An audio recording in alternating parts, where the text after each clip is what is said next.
Go ahead and jump in. Good morning, everyone. This is the October 20th, 2020 work session of the Portland City Council. We're here today to discuss the fall bump. I want to thank my colleagues in particular for being here and their careful and ongoing attention to this important conversation. I want to kick us off with a brief overview of my proposal and then invite each of you to provide opening comments if you'd like, and then turn it over to the City Budget Office to get us underway. My budget proposal aligns with the Council's COVID Recovery and Resilience Resolution, which, as you'll recall, centered equity and climate, and with the core values that the Council adopted this summer: anti-racism, equity, transparency, communication, collaboration, and fiscal responsibility. The proposal before you today centers equity, it centers our COVID recovery, it centers violence prevention, and it centers environmental stewardship. Here's just 5 highlights of the proposal that I want you to be aware of. The centerpiece is a $3 million community reinvestment proposal that Commissioner Eudaily and I partnered on.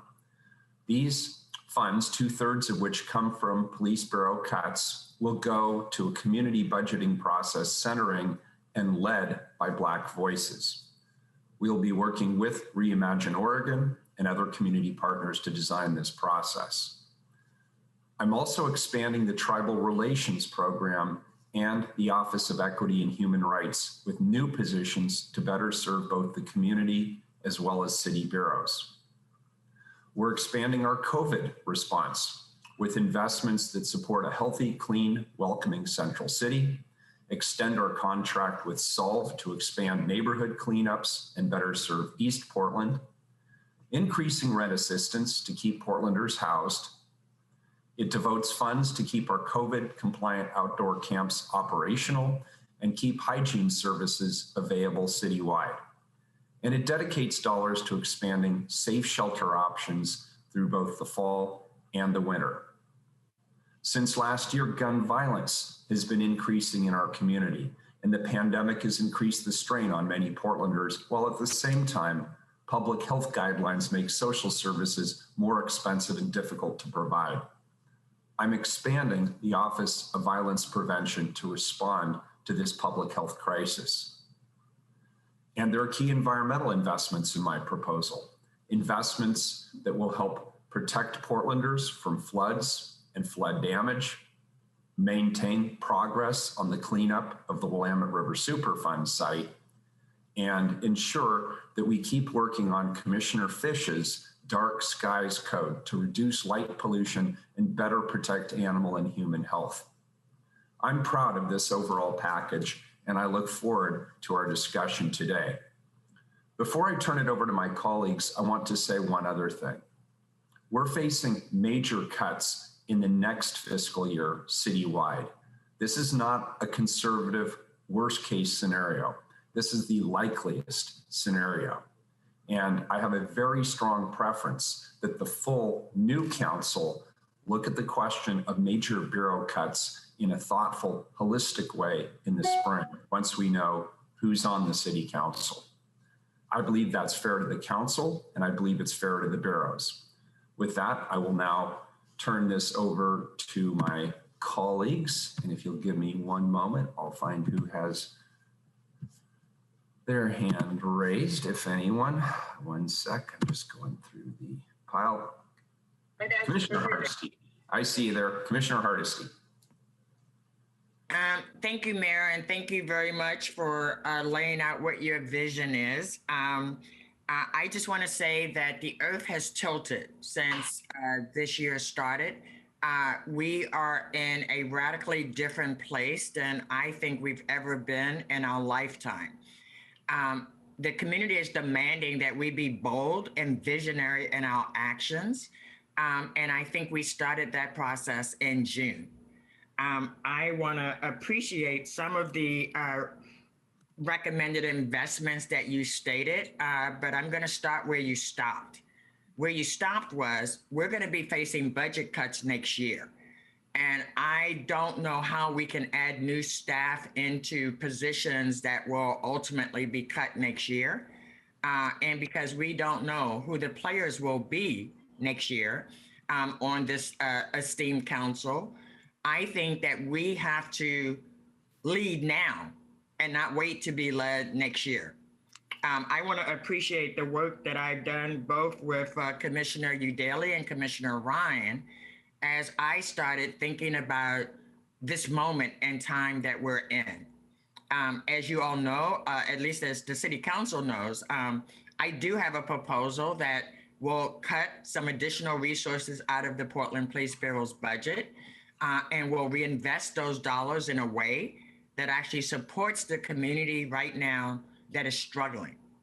I will have questions from the Office of Youth Violence Prevention because I don't see them being leading a conversation around community safety and gun violence reduction. As we all heard from Dr. J recently, we have to totally disconnect reducing violence from policing. And that is what I hope we will do. I'm looking forward to our conversation today because this is the beginning as we prepare to vote on the 28th. I want to appreciate again the openness of my colleagues to really think outside of the box that they're accustomed to thinking in. Because yes, even though the city has a process where they do something this month versus next year, communities demanding that we throw that box out and be innovative and creative and thoughtful and committed to transformation. I'm committed to that, and I believe my colleagues are committed to that as well. So I look forward to this conversation today as we start hearing directly from Bureau leads. But at the end of the day, this vote is about our values and where we put our dollars. We put our dollars where our values are. I think we will come out with a very good budget process. Thank you all. Look forward to the conversation. Thank you, Commissioner. Commissioner Eudaily has her hand raised. Good morning. Good morning, everyone. I'd just like to quickly add that we are in the midst of multiple emergencies and we need to act swiftly. We're not seating Supreme Court justice in the last 3 months of this year, which I don't agree with, but I also don't agree that this current council should delay any action because of anticipated or possible changes in the council coming this January. We missed out, Mayor, we missed out on our opportunity to bargain the last police contract because the previous mayor decided to do that ahead of schedule. And I'm very concerned with some of the impending challenges we're going to be dealing with starting in January, such as a tidal wave of evictions.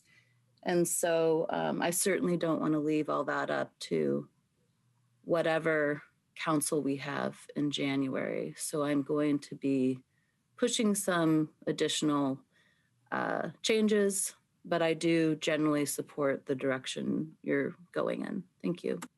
Thank you, Commissioner Eudaily. And I don't know if anybody else would like to speak at this time. And of course, commissioners can speak at any time they choose. So I don't see any hands raised at this particular moment. So Commissioner Ryan, sorry, go ahead, Commissioner Ryan. Yeah, just real quick, I've been, in this gig for about a month, and then I campaigned for 6 months prior, 8 months prior. And the reason I mention that is I'm just happy right at this moment that the 5 of us are in a dialogue about the bigger picture. And maybe that's my plea right now is instead of diving into line items right away, I would like to propose in this work session that we take some time to identify what we think are the top 3 priorities at this time of 2020 crisis.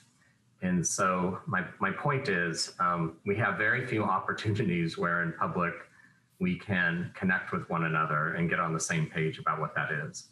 I don't know if we're all on the same page about what we think the top 3 urgent emergencies are, but I would like to assume we could get there in a short period of time. And the reason I propose that is because, like Commissioner Hardesty said, we have to be clear about what our values are. And then the budget, of course, is a map to do our best to deliver those services for the voters and residents of the city. So I just would like to propose that we try that out. I think just to get that started, it seems it's definitely about building a community safety system that's evolving, that's creative and innovative, and it's in motion. There's also the, obviously, I think I need to pause for a moment and remind everybody there's COVID, and then there's there's racial reckoning. Those 2 things are big and they loom over everything, as they should. We have economic uncertainty as number 2, like never before. I think if you read any economic forecast, it's downright depressing. And number 3 would be that we look at the escalating houselessness crisis at this time. I think all of these have a Venn diagram that connect with one another, but I just wanted to make sure that as a team of 5 on this date, we're on the same page about what we think the top 3 urgent issues are in our city, and then go from there. Thank you, Commissioner Ryan. Commissioner Fritz. Good morning, everybody. I concur with what Commissioner Ryan just said and with his top 3 priorities.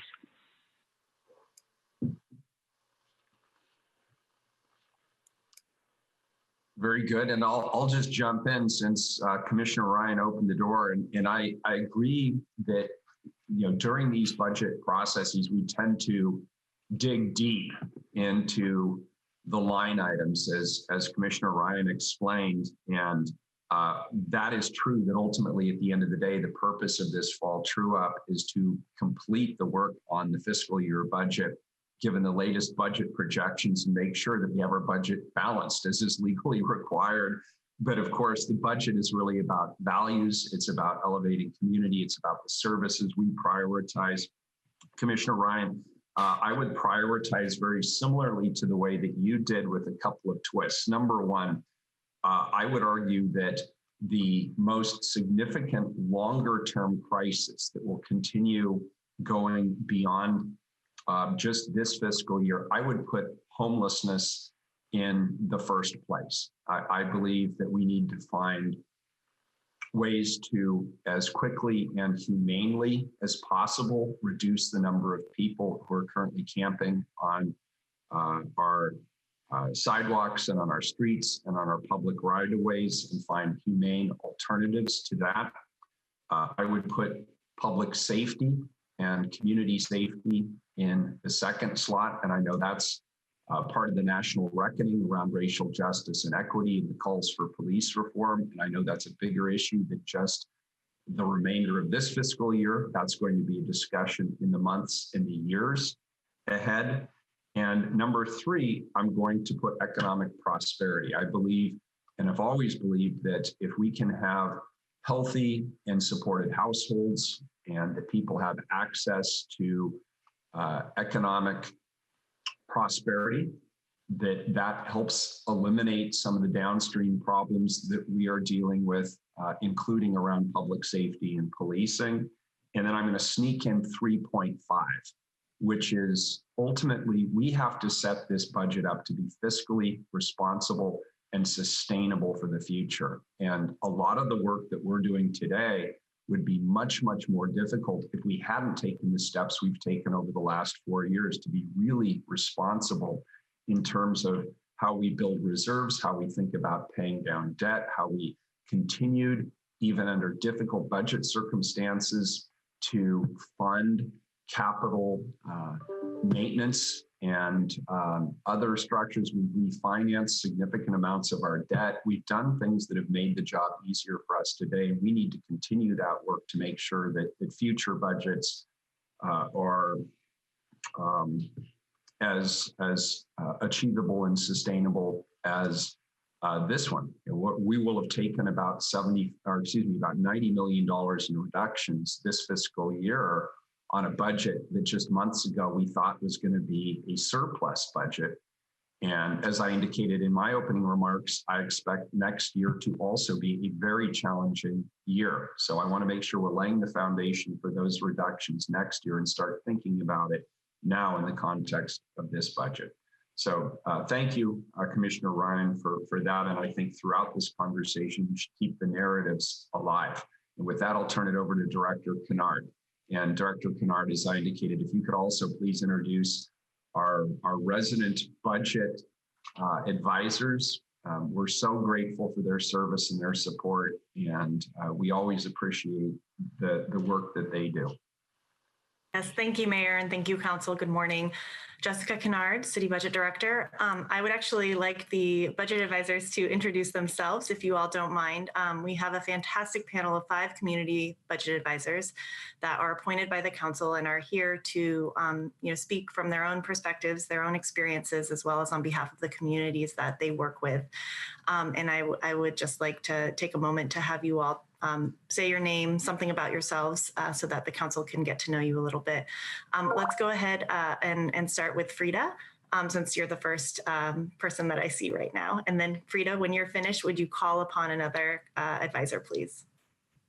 Okay, it's good to be here this morning. I'm Frida Christopher. I sit on the David Douglas School Board and have done so. I believe this is my 30th year. So I've been involved in education a long time. I also co-chair East Portland Actions Plan Housing Subcommittee and sit on a Home for Everyone's board, the community board that oversees a lot of the work that they do. So I kind of intersect between the two and try to bring my education knowledge to both places and also bring information back to the school districts, because I agree with the mayor, the homeless issue is primary to me in some ways. The building of affordable housing, which is part of the solution to the homeless, but also my priority in that area is getting our families with children back in housing.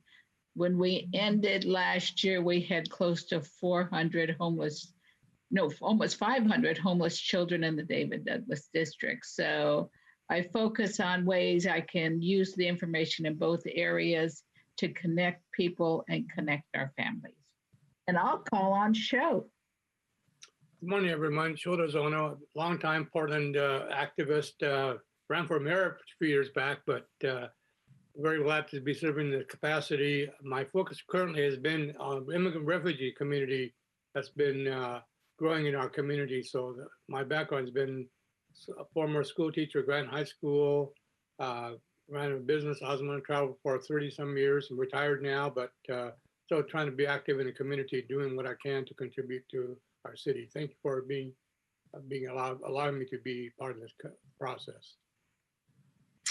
And so we have 2 new members with us joining us for the first time this fall. I will ask Terry for you to go first, and then Kevin will introduce himself next.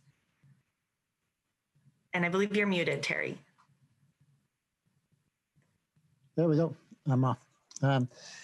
I'm Terry Cross. I'm a citizen of the Seneca Nation of Indians from Western New York State, but I've lived in Portland more than 40 years now. My title is founder and senior advisor at the National Indian Child Welfare Association. We're headquartered here in Portland, and I'm also a commissioner on the Oregon Higher Education Coordinating Commission. And I'm really pleased to be on the Budget Advisory Committee, particularly at this time. I think the critical moment that we're at does require a bold response, and the challenges have never, in my mind, never been greater in our city within the time that I've been here. So I appreciate being able to be part of this conversation. Thank you. Good morning, all. My name is Kevin Rogers. I'm a 23-year resident of Portland. Let's see, this was an opportunity for me to get involved with what's going on in the city. I've been kind of looking at it from afar, and I wanted to learn more about the process, so I'm pretty excited about it. My background is as a finance professional. I've been a budget and planning person for most of my career. Right now, I'm the CFO at Disability Rights Oregon. I've been there a couple of years. And I need to disclose that my wife also works for the city. She's, I think, the AP manager in the Portland building whenever that gets reoccupied. And so I'm excited to learn and see where I can add some value to this process and make sure I understand what's going on from from an equity and just a professional finance perspective.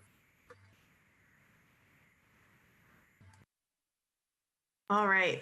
Thank you all. And we have a fifth member, Andrea Peluso, who I think was planning on joining us today, and we're trying to reach her to make sure that if she's interested, she's able to join.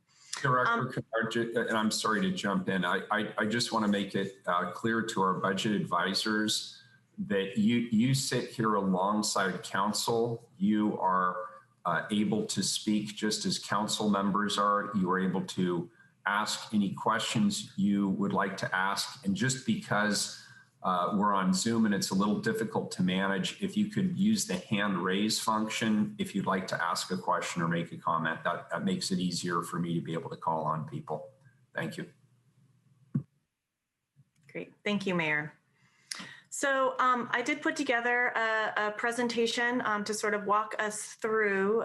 Today is the time that we have together, but this ultimately is for you, members of council and community advisors, to discuss and deliberate upon the decisions in front of you. So if this presentation and if this framework doesn't work for you, it is absolutely okay for us to take time and pause and talk about our strategic priorities.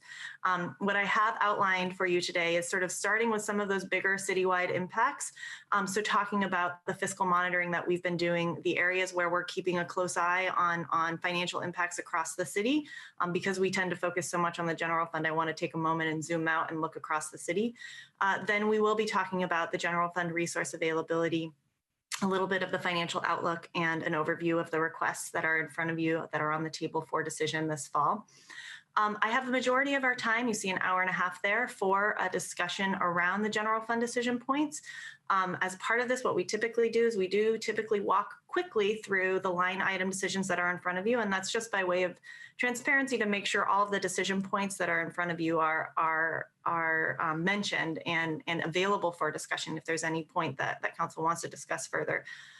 But we will have time at the end for items that are not necessarily on the table yet that council wants to talk about together, and community budget advisors want to talk about together. So I will look again to move through those line items relatively quickly, and then we'll look for anybody to jump in and interrupt me while I'm going through that with questions or with a desire to reframe the conversation a little bit. At the end, I hope to reserve some time for closing remarks and comments, both from our budget advisors and our council members. Of course, I do want to mention also that we have Dr. Smith, our Director of the Office of Equity and Human Rights, is with us at the table. And Dr. Smith, please feel free to jump in at any time with the hand raise function with a question or a comment. And we also have several bureau contacts and bureau directors that are on the line that are available to answer questions should they arise.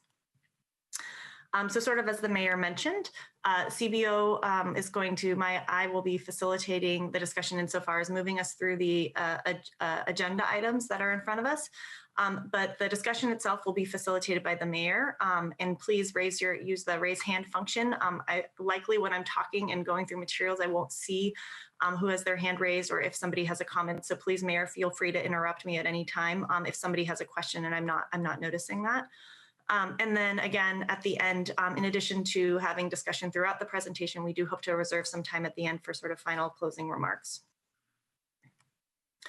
So again, this crisis, as you've heard Josh Harwood, our city economist, say, is really different than a lot of the other financial crises that we've seen. It's very nuanced in its effects and its impacts, both in our community and our economy and at the city.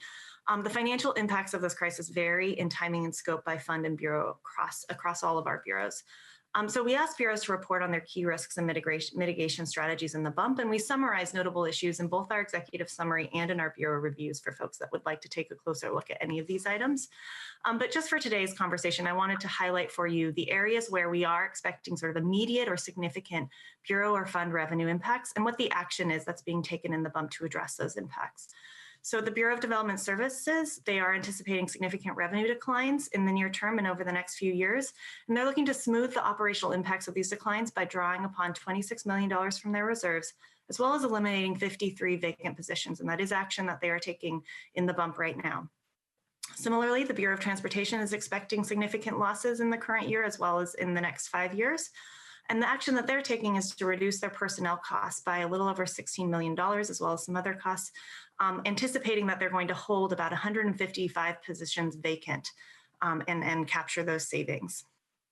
Spectator Venues and Visitors Facilities Fund, $6.8 million reduction in revenue due to COVID-19 venue closures.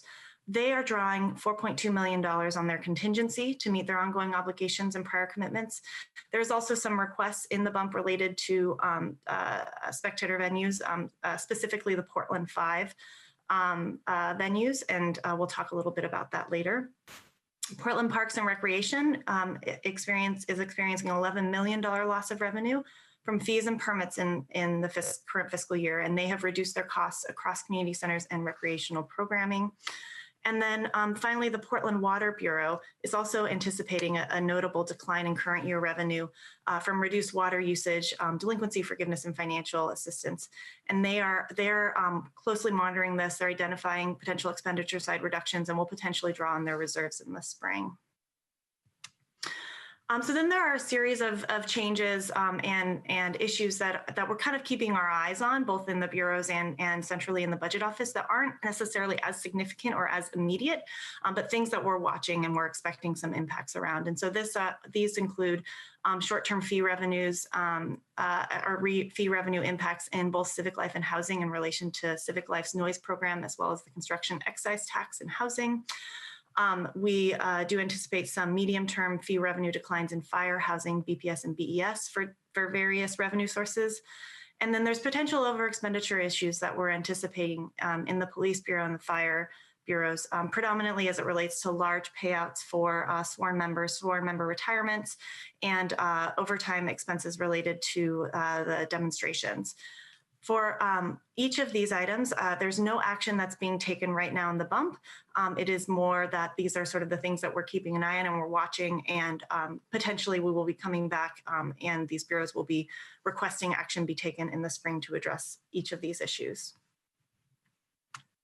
Then finally, there actually is some positive revenue news currently, some of which are related to the COVID-19 crisis. So recreational cannabis tax fund experienced above budgeted year-end revenues and is continuing to experience increased revenues through the beginning of this fiscal year.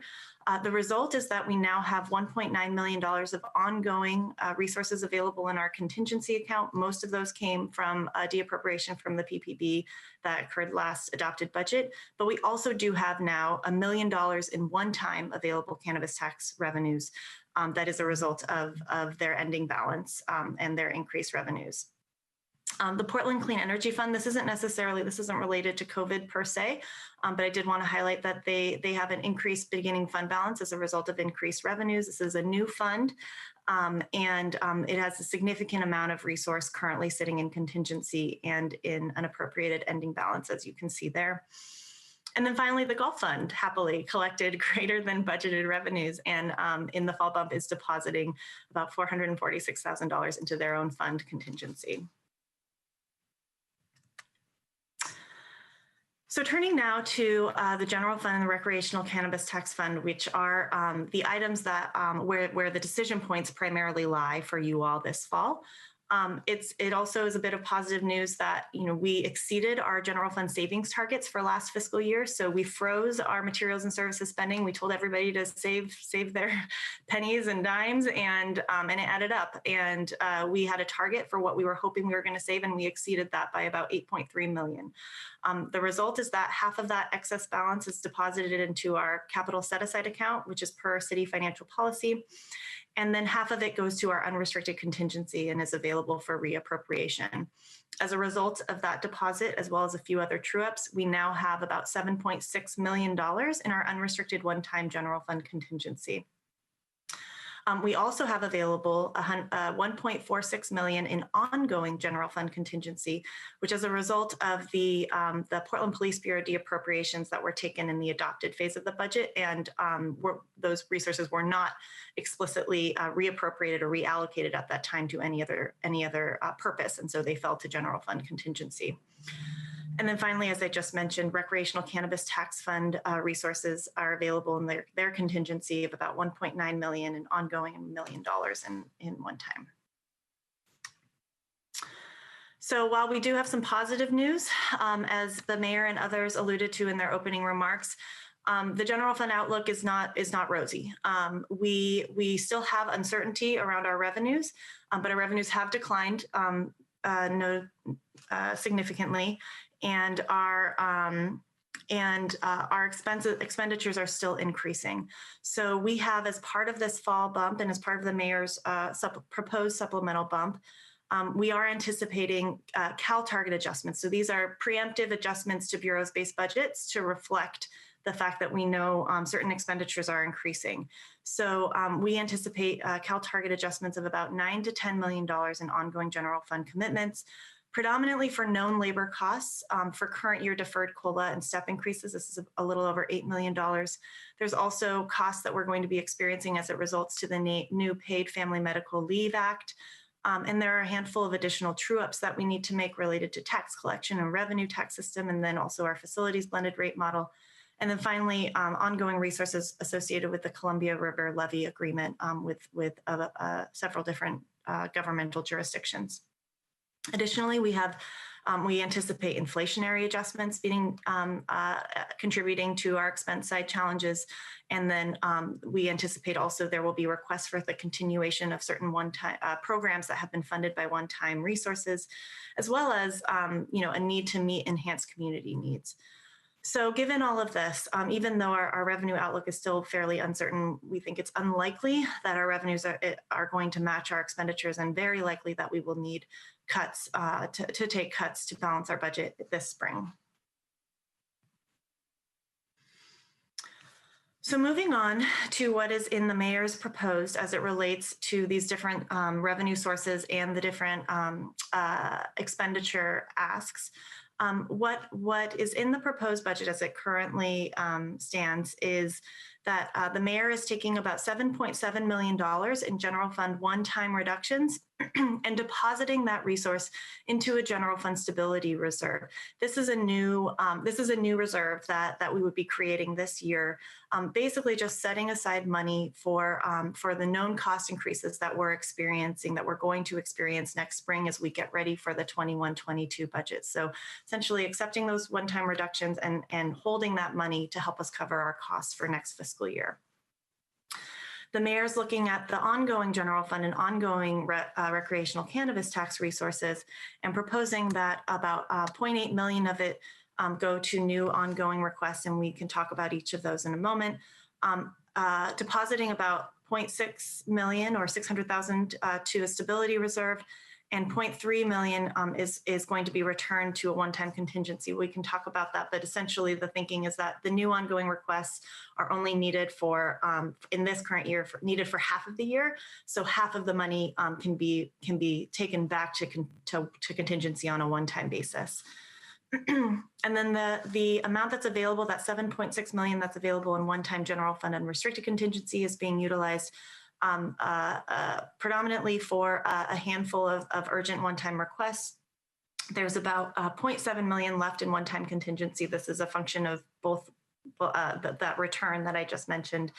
And then there's also it included in his proposed a draw upon policy set aside of about $2.1 million to fund some of the COVID-19 response requests. And again, we can talk about those individual items when we get to the sort of the discussion of the line item changes. So we're at the part of the discussion now where I would typically start walking through some of these line item packages and decisions in front of you, starting with cut packages, going next to one-time contingency requests, including requests for COVID-19 response, then turning to the ongoing contingency requests and the other items of note. I anticipate the bulk of the discussion that you all would want to have to be around sort of the ongoing requests and the other items of note. Those are the bigger sort of strategic questions that I think Commissioner Ryan was probably alluding to and others in their opening remarks. I'm going to pause here and see if this feels like the right next step for everybody, and if anybody would like to suggest something else that they want to be sure that we talk about during this time.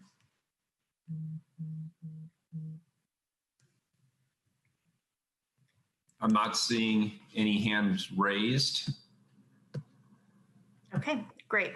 And Keelan, sorry for one moment, Director Kennard. Keelan, if you could help me out, if there's some way to cluster the budget advisors on the participant list in close proximity to the commissioners, that would help me be able to call on people more quickly, if you can arrange that. All right, thanks, Director Kennard. Absolutely. So I think we have, it wouldn't be a budget work session if we didn't have some spreadsheets for you all. So I'm going to ask Jane Marie Ford, who's our budget monitoring process coordinator. And I apologize for not introducing you earlier, Jane Marie. She is our wonderful, what we call bump coordinator. This is her, I don't know, 5th season doing this work. Is phenomenal. And she's sharing our spreadsheet with you now. So, so we'll start with the cuts. I think we can move through these relatively quickly. Let me see here, and I apologize, I have to do some things on my screen so that I have my notes available to me as well. Okay, so the first item that you see is that these were all directed reductions, one-time reductions that were directed by the mayor as part of his proposed budget last spring, his proposed annual budget, and relate to that 5.6% target reduction. So bureaus were directed to bring these forward on a one-time basis as part of the fall bump. And so you see the auditor met that request with a $112,000 reduction that they submitted. City Budget Office also met our request. We are absorbing that $1,000 reduction within our current allocation. The Office for Community Technology took their reduction from general materials and services, and there were no specific service level impacts as identified. It's likely that this reduction can be taken and offset by anticipated vacancy savings. The Bureau of Development Services is taking this reduction. They receive a general fund transfer for their neighborhood inspections program. The program enforces building codes related to health, safety, and nuisance abatement in residential and non-residential properties. So this reduction represents about 3% of their general fund transfer and only 0.8% reduction of the total budget for the program.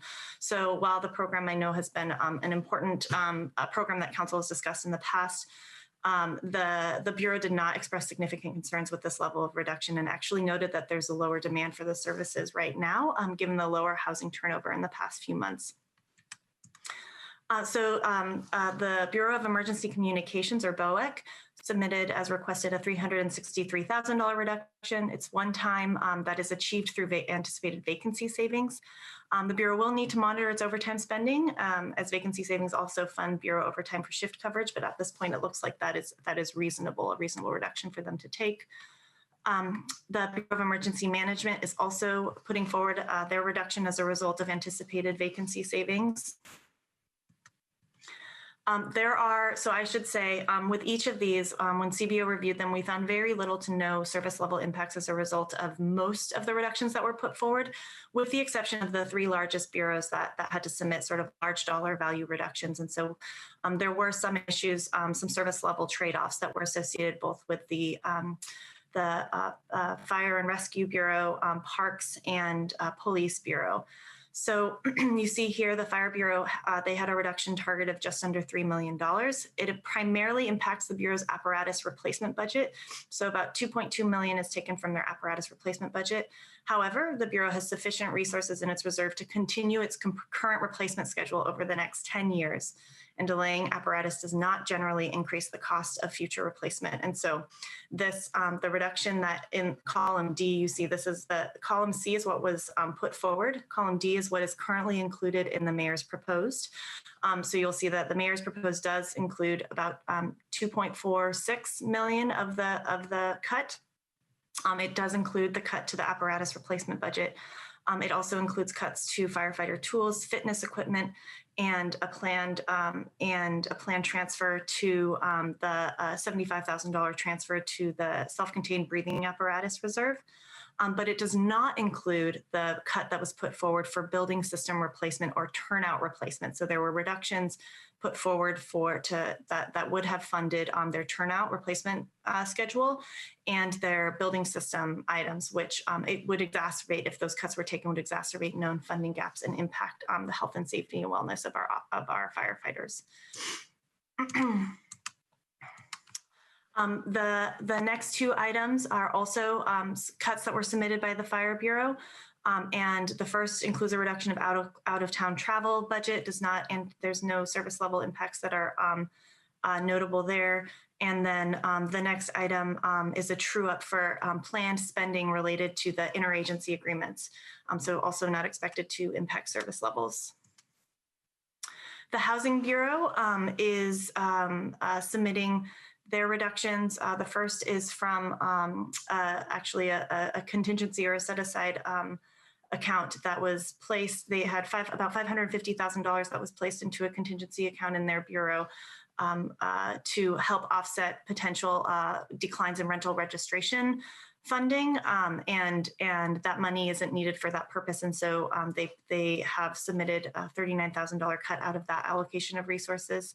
And then the next item is related to the Housing Investment Fund transfer, and this reduction was met with contingency resources and does not impact programming or service levels. NI is actually the Office of Community and Civic Life. That's an accounting system. The fact that it used to be the Office of Neighborhood Involvement. So their fall target reduction is $131,000. It's mostly met from the one-time elimination of the small grants program through the neighborhood coalitions, and they typically give small grants. So this. The amount that would be going to them is split amongst 5 neighborhood coalitions. It's a small amount of funding that is then given out to small grants. Civic Life believes that that many of these activities are actually on hold right now due to COVID. And it's also worth noting that the amount of funding was so small that was going to bureaus that there was a lot of administrative costs associated with granting that out. And so they saw this as a good opportunity to put pause on that process as a whole and reassess it. The reduction also includes some vacancy savings and funds from the Spirit of Portland Awards, which were canceled this year. So Parks was also another one of the bureaus that was directed to put forward a notably sized reduction. And there are a number of different items that are in their reduction package. You can see that the mayor's proposed includes most of those reductions, but does not include about $450,000. Most of the reductions that were put forward are related to major maintenance, the reductions to their major maintenance budget. Also, some reductions that are capturing vacancy savings and reducing expenses in its recreation division. So this includes, the mayor's proposed includes reductions to major maintenance contingency account. It does not include a reduction that the Bureau put forward to replace a roof. The Farragut Park roof replacement project that cut was not taken so that the Bureau can continue that work. Similarly, with the construction fund, it's a reduction to the major maintenance contingency account, and that is included in the mayor's proposed. And there's a $2,000 reduction to the Parks Memorial Fund that the Bureau does not anticipate any sort of service level impact as a result. So then the next big item is, I'm sorry. Excuse me, I have a question. Yeah. I noticed that the police bureau is not on this list that is being asked to take cuts. Can you explain why it's not citywide versus, yeah. So the police bureau is the next item, PL. It's a $3.3 million reduction. Does that answer your apology? Yeah, I totally missed it. I didn't read the shorthand. Thank you. Yeah, and this is organized. We pull this out of our budget system, so it's organized by the sort of 2-digit code that we use. So it doesn't necessarily align with our alphabetical, order of the full name. So I'm sorry for that being a little bit out of order. So the Portland Police Bureau's this is their $3.3 million reduction that was required as sort of the balance of their 5.6% reduction as directed by the mayor. And this reduction is comprised primarily of interagency agreement reductions with internal service providers. That's about $2 million of the reduction. The remaining $600,000 is achieved by reducing the project budget for the region replacement, the records replacement project. The Bureau did also put as part of its $3.3 million reduction a request to reduce its annual major maintenance contribution for police facilities by about $700,000. Similar to the approach that was taken in the Parks Bureau and the Fire Bureau, because there's a major maintenance backlog on facilities, and that would result not providing those maintenance efforts would result in a greater cost later. That $700,000 was not taken by the mayor as part of the cuts. The next item is the Bureau of Transportation, and this is about $259,000 that reduces. It's a general fund transfer for the streetlight program. So the Bureau is transitioning its streetlights to from older sodium bulbs to more energy efficient bulbs, following Council's decision back in 2012 to fund additional streetlights along 12 miles of poorly lit areas in the high crash network. So it's worth noting that PBOT does not intend to reduce the project deliverables due to the loss of these resources. And if there's a shortfall in revenue, they will look to backfill those costs with other resources. So in our last two items, there's a small reduction to the Water Bureau, which equals about 3.5% of their total budget for the maintenance of their park-like amenities. And there's no expected service level impact because this is relatively small. And then there is the Prosper Portland has a $56,000 reduction that was applied to its adult and youth workforce program. And it was determined that Work Systems Inc., which receives most of these funds, would offset the loss through federal resources that they're receiving. So that is the cut packages. Any questions, thoughts, concerns on that? Okay. So we'll move quickly to our one-time decision packages, requests for contingency that are on the table currently. The first one is $210,000 from the Attorney's Office for a limited term attorney on its litigation team due to the spike involved in workload related to policing. The proposed bump does include, so it says in the mayor's proposed, there's zero there because it's not being funded out of general fund contingency. The proposed bump does include funding for the position, but from a draw on the insurance and claims operating fund rate stabilization reserve, rather than new general fund resources. This approach was recommended by CBO, and in conversations with the Office of Management and Finance and the Attorney's Office, everyone agreed to this approach. The auditor requested funding to reimburse the auditor's office for costs related to the special election in August. Our office does not proactively provide analysis on auditor's office requests unless we are requested to do so by a member of council. We were requested to do so. We took a look at this. We talked with the attorney's office, and we found that that admin rule 2.01 does hold that the fund most closely associated with the election be responsible for paying for this, and that is the general fund in this case. So there is definitely a legal requirement that the general fund pay the cost of this. We did look at the funds that were allocated, are being allocated to a reserve. $500,000 is being allocated to a reserve for the auditor per council direction as a result of underspending. And because that funding is sitting in a reserve, there are additional rules and restrictions around how it may be spent, and it may only be spent as mandated by city charter or with the as desired by the auditor with auditor consent. And so that is not an eligible source. And so our office found, and the mayor concurred, that $491,000, which was the actual cost. They have received the actual bill from the county that should be covered by general fund contingency. Director Kennard, Commissioner Hardesty has her hand raised on this issue. Yes. Thank you. I guess I have a question. I would love to have the city attorney tell us just how their caseload has increased. I mean, what are we looking at when we talk about litigation? Because when I see a little over 200,000, I don't believe that actually represents the amount of staff time that's being utilized around litigation. Is there someone representing the city attorney that can answer my questions? Let's see. Do we have someone from the city attorney's office that can speak to this on the call right now? If we do not, we will certainly get somebody on. And while I move through the rest of these, we'll have them come back. Is somebody on at the moment? I am, Jessica. This is Robert Taylor from the city attorney's office. And that 200,000 represents a new limited for a litigator in our office. So you are correct, Commissioner Hardesty, that our office is handling a large influx of litigation, and in an effort to try to manage that workload, we have asked for an additional limited time attorney to help us with that in litigation. And if it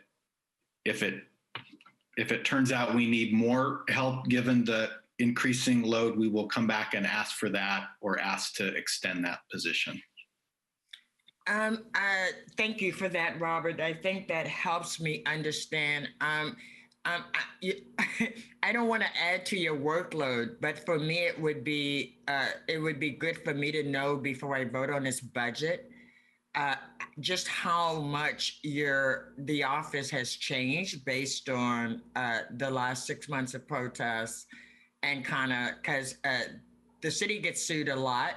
No disrespect, but I am concerned that this doesn't paint the picture of the shift in resources to address some really big issues. So I would love to have some kind of, I don't know if something in writing that actually reflects that.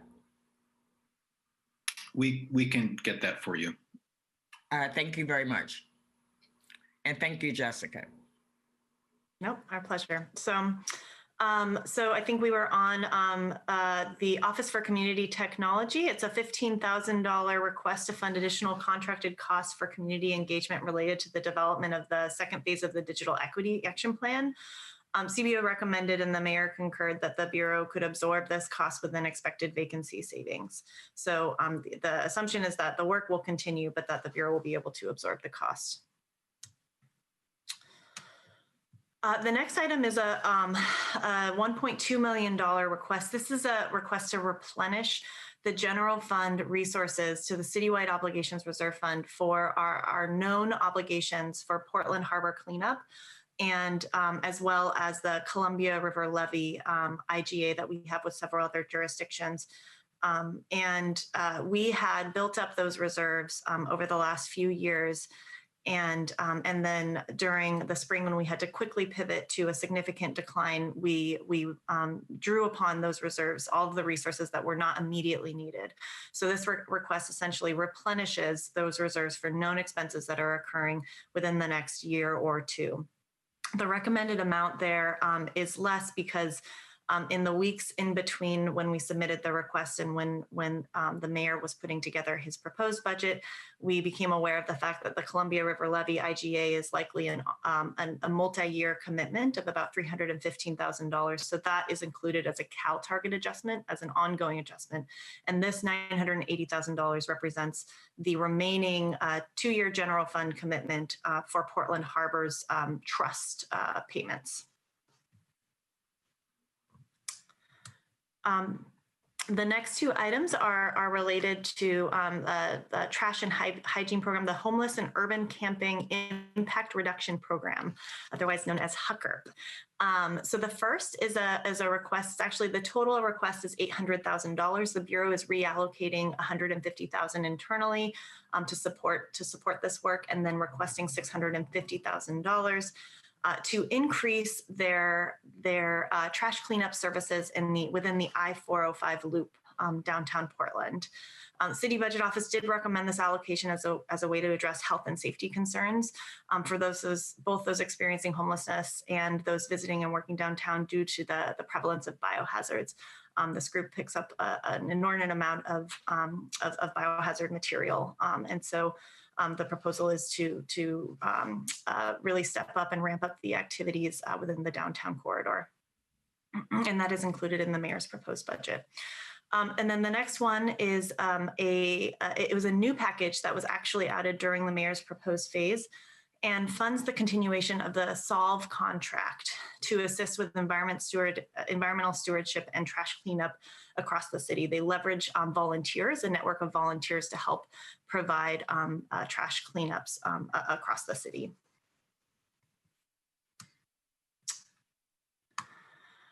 This next item is just under $400,000 request for one-time general fund resources to fund an updated pay equity analysis and starting pay calculator.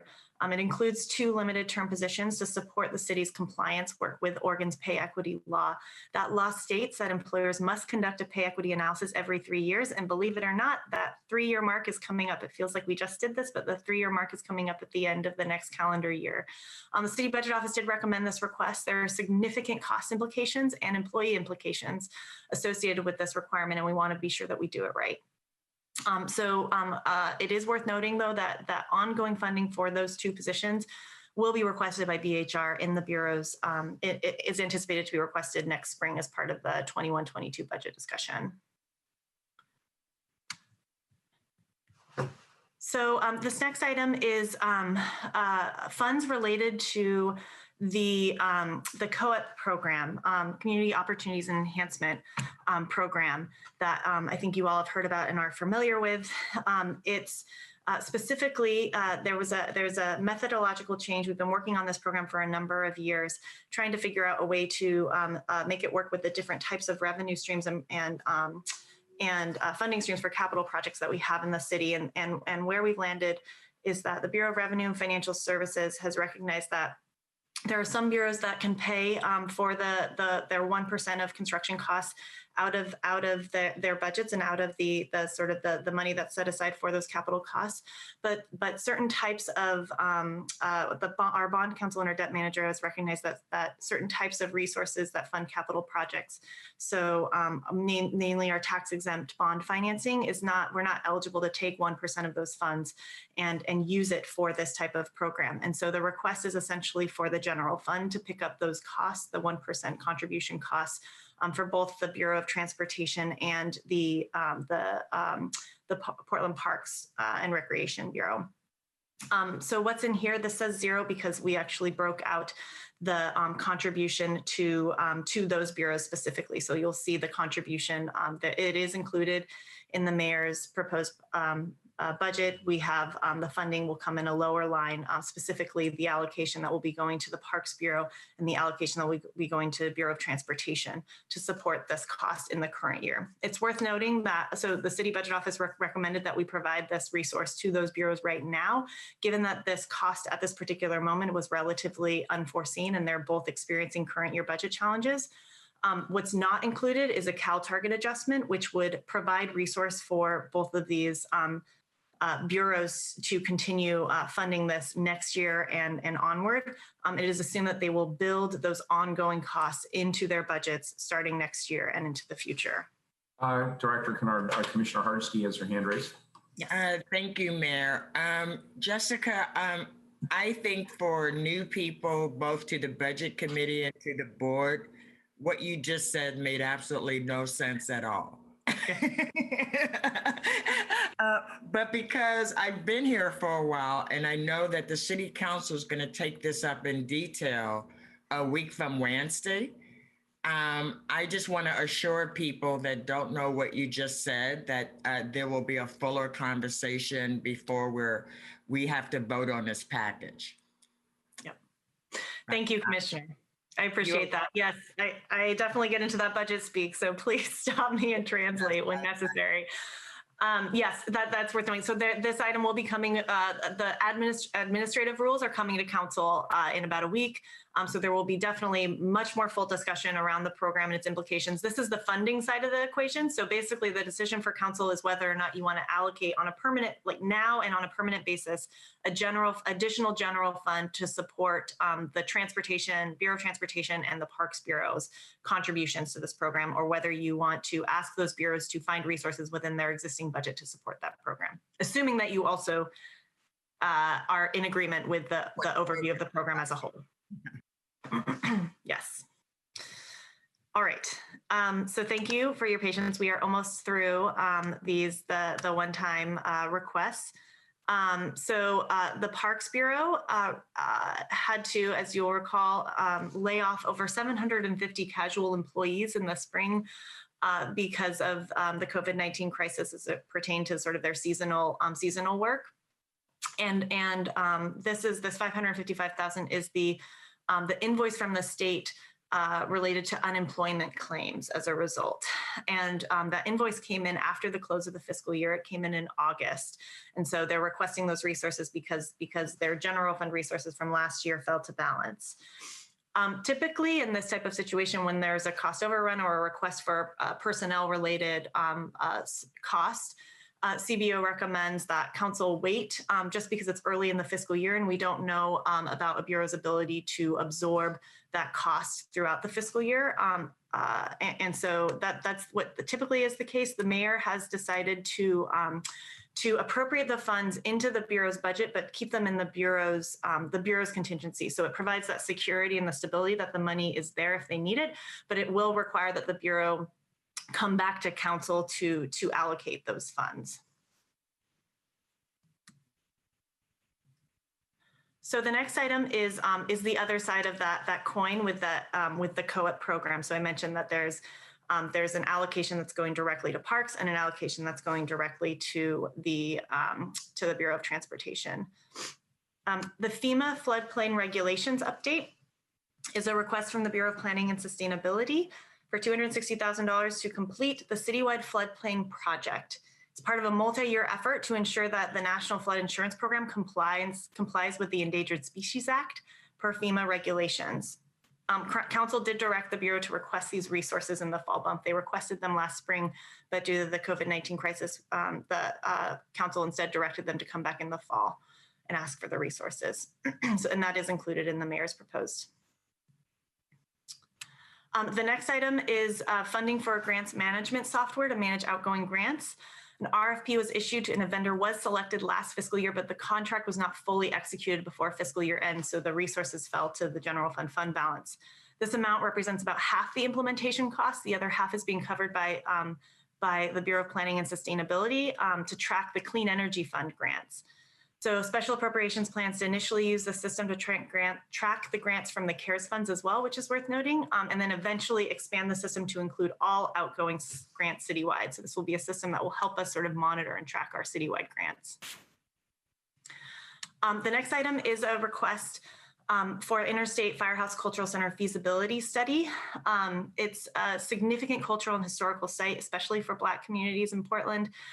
The feasibility study would identify opportunities to return the site to usability for types of performances and other uses that the community would like to see. City Budget Office in our review noted that the study is on the list of projects that the levy materials state will be supported should that levy pass. The mayor's bump does include a directive that council will revisit funding in the spring bump to ensure that the project moves forward, irrespective of whether the levy passes or not. The next item is a $1.6 million funding request from Portland 5. This is part of the Spectator Venues Fund, and so it somewhat relates to what we were talking about earlier with some of the immediate financial impacts. So the original ask was $2.5 million. It's been revised down to $1.6 million for general fund contingency resources to assist with operating these Portland 5 Center for the Arts facilities during COVID-19 closures through June of 2021. This request represents additional support for the venues, which the city owns, and amounts to about $200,000 of support per month from November through June. And together with increased support from Metro, so Metro has also committed resources to support sort of this base level of operations. And together with this support, as well as revised transient lodging tax projections and additional cost-cutting measures, this is expected to sustain the venues at a level where they can restart and then be able to host events again quickly when it is safe again. So the alternative of not providing this funding and entirely shuttering the doors is a risk, both in terms of the upstarting costs that would be incurred again, as well as because the city owns these facilities, could be more costly to the city if those facilities are given back to us to fully operate. This is the Bureau of Transportation's co-op request, $173,000, which was related to the co-op program that we just discussed a little bit earlier. The next several items, and I think these are the final items, all have the letters ECC, that stands for Emergency Coordination Center, on the left side, and these are all requests that are related to current COVID-19 response. By and large, these are requests that were submitted by the Emergency Coordination Center just to highlight for council the fact that we've stood up an immense amount of programming over the past several months in response to the COVID-19 crisis, and a lot of those functions are funded by the federal government, either through CARES Act or through the Declaration of Emergency. And barring the extension of the Declaration of Emergency or additional federal funding, and barring additional funding from the city, those functions will cease to exist after the end of this calendar year. So we want to be sure that we highlight the issues and the services for council. The first one is a request. This is for the actual operations of the center itself. This would be funding to continue the staff support that are currently operating out of the ECC. What's included in the mayor's proposed is a 25% match for FEMA costs. Should the declaration of emergency be extended after the end of the calendar year, FEMA will match 75% of the costs of operating the center. And so what is in the mayor's proposed is the 25% contribution that would be required for the city to ensure that we can continue providing that service for as long as the declaration of emergency exists. And this is important as well because there are staff members that would be laid off were we not to continue that service. The next item is almost an $8 million request, which represents the cost from January to June. It would be continuing, rather, the current program and the provision of food assistance through community organizations that ECC has been running, with a focus on specifically culturally specific food options that were not offered by the USDA. This expense is not FEMA eligible, so we won't get reimbursed for any of the costs. It is obviously a very large dollar amount. It exceeds our amount of general fund contingency that we have available. And, while obviously there's an immense amount of need out there, there are several jurisdictional partners and other bodies within the city that are also helping work on this initiative. The next item is a $300,000 request to continue and enhance funding for community-based assistance with household items like diapers and toilet paper and other basic needs. It's also not eligible for FEMA reimbursement. The City Budget Office believes that understands that the ECC is actually working with nonprofit partners to try to solicit grant funding and other donations to support this need. Director Kennard, I just want to make sure Commissioner Hurst, you didn't have a question here. I do have a question. I was just trying to wait until Jessica was done. Thank you. Thank you. We know that coming out of COVID-19, we're facing massive evictions. And with massive evictions is going to be massive hunger. So that's the next crisis we as Portlanders are going to face. And what I know about the work that the ECC has done is that they've actually reached into communities that government has never been able to reach into. And so I am extremely concerned that we are not going to invest every dollar we can into food security. as the second top priority to keeping a roof over people's head. This COVID is not over. So to me, I think we need to have a conversation about food security. And I know Mike Myers is on the call. But I'm just very concerned that, and this is again culturally specific because the food bank does not represent everybody's food choices and some other options that are out there. So can we stop and have a conversation about this, or can we? Yes. Absolutely. And Mike Myers, are you on the call? Or is someone that's representing the ECC on the call that can actually help us all understand what's been happening, what amazing work has been happening at the ECC, and why this is so critical if people are going to get to the other side of COVID-19? Commissioner, I'm here. Thank you. So I wasn't prepared to speak on this today. I think it's going to be, this is a complex issue. Trying to provide dollars for. Excuse me, Mike. I was going to say my apologies. I didn't see the mayor's proposal until today. So. Oh no, it's quite all right. I think we're all in a difficult situation here. This is a very complex issue. This is a very expensive issue, and I agree it's probably not going to get better anytime soon. So here's my position on it. I'd be remiss in our duties at the ECC if we didn't put forward a request for a marginal amount of money, and I know it seems like a lot, for food security for our community. And every community across the United States is probably facing the same issue. So there are, Director Kennard did talk about multiple public and private partners out there that are cooperating to work on this kind of funding. We have about 100 or more community-based organizations that we're working with. Some are in the food business, some have never been in humanitarian business and have found themselves doing that work because the people that they provide resources for are demanding it. And Multnomah County is also working on food security. Your own housing bureau with the city, the ECC is working on food security, and then we have a number of federal partners that have been working on food security. We are collaborating. This isn't duplicative efforts. Hunger is a very, very hard thing to calculate. It is extremely hard to predict what hunger will look like in our community coming the next quarter. I don't think COVID is over.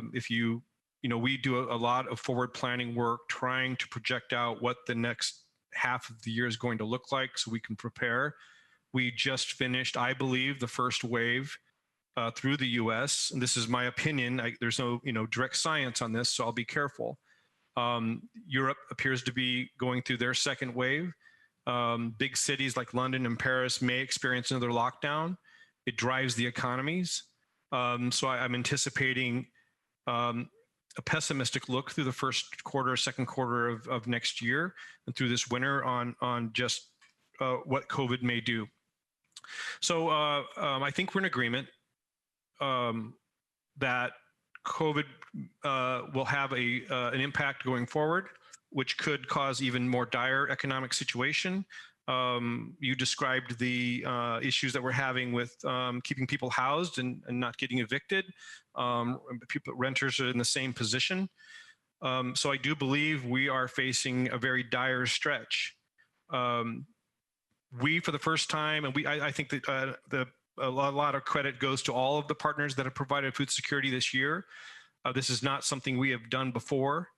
But for the first time, I think in October, November, the food security team reported back to me that they actually had to start telling people no, that we even didn't have enough money in food support to offer our community this year, even though it was well funded. So based on everything I've said so far, I think the bottom line is food security needs in our community are going to continue. I can't tell you how long. Hunger is a dire thing for any city, any nation to experience. We're a country that shouldn't have to have hunger in our streets, but I fear that we will. And so it's not an easy decision for a board or a group of individuals. And I get that, and I do not envy your position.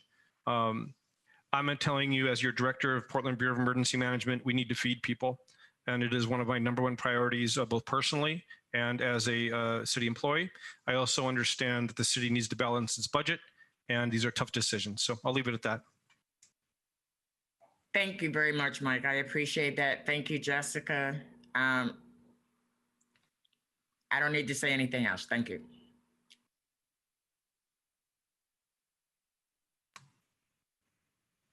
I'm gonna pause to see if there's any other thoughts or comments from the Yeah, work session. and Director Kennard, just before we move on, again, I want to certainly invite our community and budget advisors. If you have any questions on anything you've heard so far, please feel free to use the raised hand function and let us know. Or if you haven't figured that out, and believe me, I understand this technology can get complicated, just shout if you can't get the raised hand function to work. And I see Frida has her hand raised. Good morning. How are you today, Frida? Oh, I'm fine. I just know from our school district perspective in East Portland, a significant amount of our parents fall into that category of low income service sector jobs that have been eliminated, let's say furloughed, et cetera. So we're seeing a great need in this food security area at our food banks. Like it quadrupled the amount of people attending. I just happened to go by Cherry Park yesterday when the food bank was open, and there's long lines of people obtaining food. I do have to say our district's working. We can give lunches and breakfasts to 100% of our students, and we've set up a system not just in the schools to hand out lunches, but bus stops to get lunches and breakfasts out. And our district is also working with SUN and the federal programs to try and do a dinner option as well. So there, like Mike Meyer said, there are groups out there working, trying to get food out to our community. But I do know we have a significant amount in East Portland that still has a great need.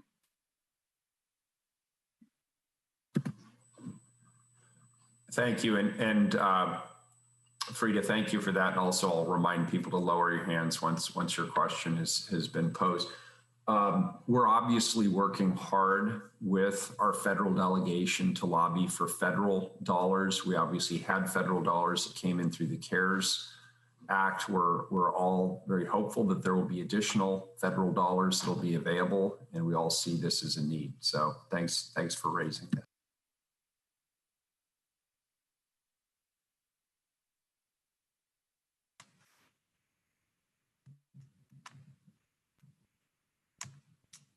Okay.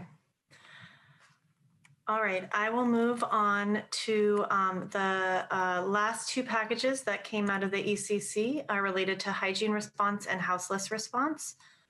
So the hygiene response is $1,075,000. It would continue funding for hygiene stations and restroom facilities through June. Again, these are items that are paid for through the end of the calendar year. And the proposal is to continue proactively make sure that we continue having funding available for the services through June. The mayor's budget does include funding for this request. And the funding source is funding that is sitting in a policy set-aside account for Portland street response resources that are not expected to be needed for the proposed pilot in the current fiscal year. The project may be eligible for FEMA reimbursement. So if the declaration of emergency is extended, we may be able to get some reimbursement back to the general fund as a result. The houseless response is $1,050,000. It supports 3 outdoor shelters serving unsheltered individuals. Similar to the item above, the mayor proposes to fund this effort through resources out of the set aside for Portland street response, which as a reminder, there was $4.8 million in ongoing resource that was allocated to that set aside by council. And that money will continue to be available on an ongoing basis. The bump also has a draw of about, I think it's $577,000 to begin the pilot work. The pilot work has already begun, but to fund the pilot work this year. So there's about $4.2 million that's left. And so the proposal is to draw down some of that resource on a one-time basis. Commissioner Hardesty. Okay, again, because I've just seen this for the first time, I am really appalled that the mayor is defunding Portland Street Response to deal with houseless issues that we must deal with because we put millions into the Joint Office for Houseless Services. And we will have service support dollars coming in starting this fiscal year to support these kind of services. I'm actually appalled that this is even under consideration. And so I would love to have a conversation about why we would be defunding what we know the community is demanding, an alternative to police showing up with weapons for people who are houseless, people who are suffering mental health issues. Unfortunately, we did not have this conversation before this budget meeting. Commissioner Hardesty, thank you for the question. And my support for the Portland Street Response is absolutely unwavering. I think it's a very important program, and I look forward to it being deployed as quickly as possible. This is coming back to us because these are funds that we've been advised by the street response they will not be able to deploy this fiscal year. So the option is either to put it in a reserve account or to send these dollars out the door where they can do some good right now. And so I made the decision to put these dollars to work. Director Kennard, I don't know if you have additional on that.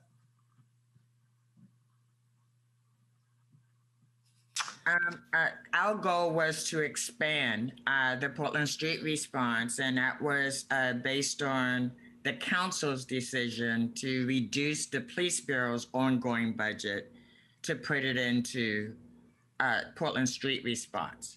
And I think I've been advised that those dollars will not be deployed. Director Kennard, can you give us some clarity here, please? Or could we bring somebody from the Fire Bureau who actually knows what's happening with Portland Street Response to respond to that question? Yeah, so I think we do have somebody on the call from Portland Street Response that can speak to this. I was advised that somebody is on the call. Hello, this is Robin Burrick, and I'm the project manager for Portland Street Response.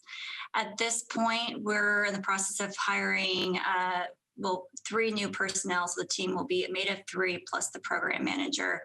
The dollars spent towards those positions are yet to be determined until we solidify those hires.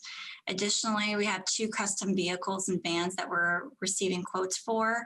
And I will say it takes us a year to actually purchase custom vans and get them ready for deployment. So come January, we'll probably have to order more vans in preparation for the expansion in 2022. So while I don't think we're going to be using the full 4.8 million, it would still be great to have some excess money allowed for us for ongoing needs. So at this point, prior to our launch in January, I believe we're going to probably still be within 1 million.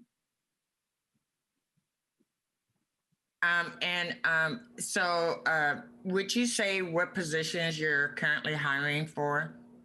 We are hiring for a licensed licensed mental health crisis clinician, a community health worker, program manager, and we already have the EMT secured, which will be Tremaine Clayton with fire. Yes, and the goal is to start off with 1 van and tell us what the process is to expand this program. We know it took a year to get the entire program grounded, right? So tell me what the short term and long range, how are you going to get from point A to point B? Correct. So right now we're going to start with the current fire vehicle that Tremaine Clayton has been using for the chat. While we're waiting for the custom van to be done, We're anticipating that will be done by June of 2021, when we will add the second team as well. So we'll have those 2 vehicles going.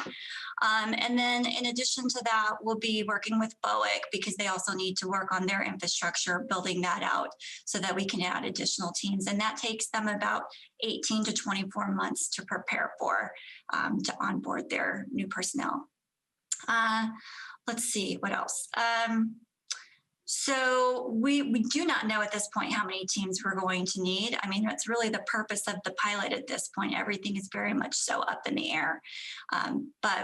But I would anticipate, you know, even just for this downtown area, we'll probably need 2 or 3 teams alone to handle this one area of town where the hot spots are, the majority of the calls occur. So if we're looking at expanding citywide, I would imagine at least 6 or more teams will be needed upon expansion in 2022 and 2023. So Robin, could you provide clarity here? And I'm certainly happy to amend the budget, but the information we've been getting from your program is that you cannot get the dollars out the door this fiscal year. So we're redeploying those dollars. Is that not accurate? No, that's accurate. That's accurate. Okay. We will not be utilizing the full 4.8. So this reallocation of these dollars for this fiscal year will not impact the rollout of the street response in any way, will it? Because I've been advised it will not, that you cannot deploy these dollars this year. May I ask, Mayor, how much are you planning on curtailing the money away from the Portland Street? So Director Kennard, can you walk us through how we got to the specific number based on? So the amount going towards hygiene response and houseless response as proposed is $2.1 million, $2.12 million. I believe that there was 4.8 million that was allocated on an ongoing basis. 600,000 roughly is being drawn down as part of the fall bump to be deployed for the current pilot activities. So this would reduce the amount that's available for that program that would still be sitting in the balance to about there would be about $2 million sitting in Portland Street Response for the current year needs, and then next year you would have that $4.8 million on an ongoing basis would be available. I'm not worried right now, but the next fiscal year, I'll assume those dollars will be there, and they'll certainly be in the executive proposed. But my question is, for this fiscal year, with that $2 million cushion, is that sufficient for what you believe you can deploy this year? If it's not, let me know. It is. No, it is. Thank you, Robin. That was one piece of it. I believe that Bob is also on the call to talk about the other side, because this is a system that we're building, and so what impacts the 911 call center is going to be in all of this has to work together, right? So you can't just pull pieces out of one part and then expect the other parts to work as well. And so I would like to call Bob Cossey to kind of talk about how he's planning to have Portland Street, what he needs to do in the 911 call center so that Portland Street Response will function as we, the council, intended to. And is Bob? Thank you, Commissioner. Thank you, Commissioner. I'm happy to speak to that. Our training program, and Robin had mentioned this earlier, our training program to get a dispatcher fully certified to be able to dispatch units for Portland Street Response takes about 18 to 24 months for an employee to be fully certified. So for us to accomplish that and not take away from our call answering capabilities, it's been a rough summer, and we haven't answered 911 as quickly as we want. For us to stand up Portland Street Response as a fully functional multi-unit entity, we need to have a dedicated dispatcher sitting at a position dispatching these resources. That requires additional FTE for us to have, depending on the timeline for, or rather the requirement for having a Portland Street Response on duty. If we're looking at a 16-hour 7 days a week, that would require 5 additional FTE for BOEC. So we have the adequate dispatch coverage. If we're looking at a 24/7 operation, then that would require 8 additional FTE for BOEC. That way we would be able to have a dedicated dispatcher and not negatively impact our call answering capabilities. And in order to do that, we need to be ahead of where we anticipate the Portland Street Response expansion to be. So if we're looking at a 2-year time frame, we would need to begin hiring now for it to be fully expanded within 2 years.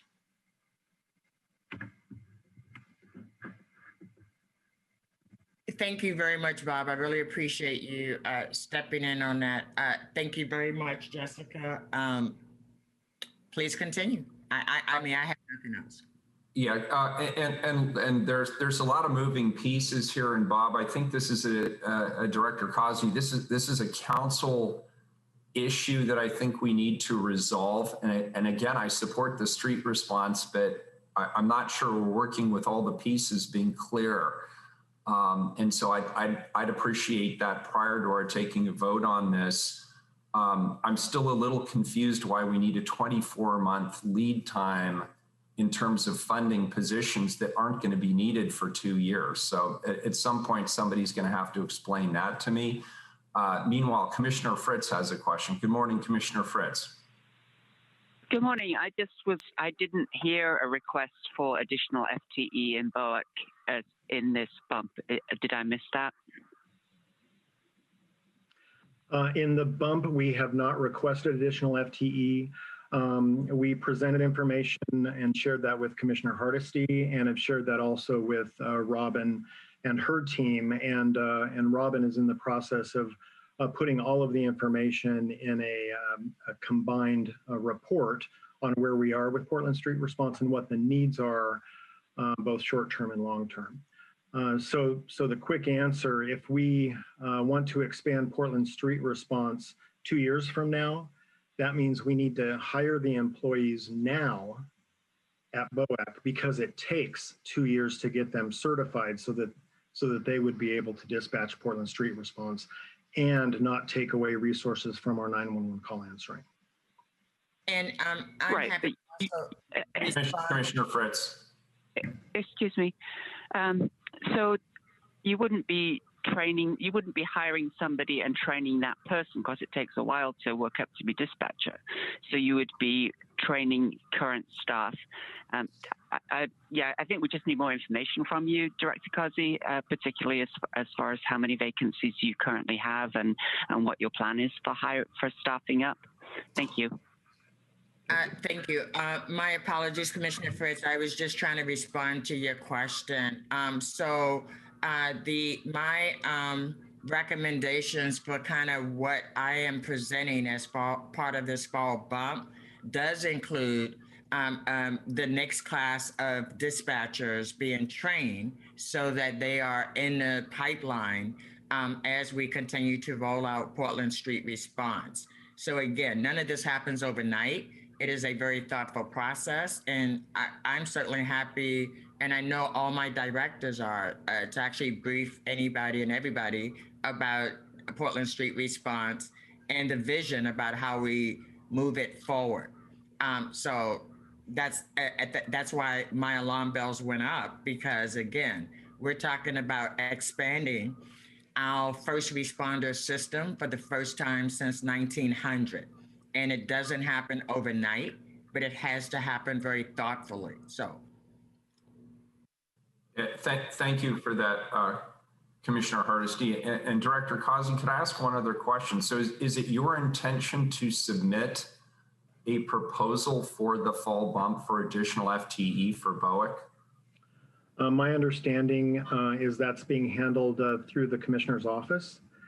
And it involves hiring 5 additional FTE in May. So it would only be for 2 months. And then we would have to have the conversation about ongoing funding beyond that. Okay, thank you. I didn't see any request coming in from the Bureau related to additional FTE for this purpose. So I guess I'm being caught off guard by it.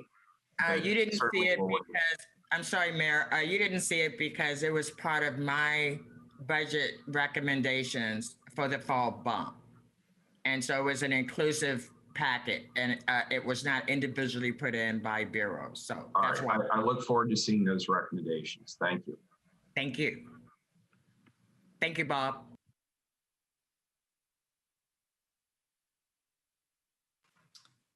Okay, if anybody has any other questions or comments on that, please just raise your hand and we can go back. I will move on to the last item on the list for one-time resources. This is a new item that— I'm sorry, Director Kennard. We've got a couple of questions. Terry Cross has his hands up. Good morning, Terry. Thank you. And Jessica, and any of the staff who can address this, please do. Whenever you have a pilot, it implies that you're trying to learn something. And I heard that several of the questions that were just were discussed are things that I would expect to be in a design of the pilot. And is that a fair assumption? Is one of the comments was we need to know what the level of staffing needs to be, and and looking at the hot spots downtown and how many teams are needed. But it seems like some analysis of the 911 calls and finding out where the appropriate place to deploy the teams, and is that kind of work currently included in that $2 million reserve that you're working from after these cuts? Or the redeployment, I should say. It's not a cut. Happy to address that if you'd like. Yes, No, absolutely. Excuse me, Robin. I'll take that. Thank you.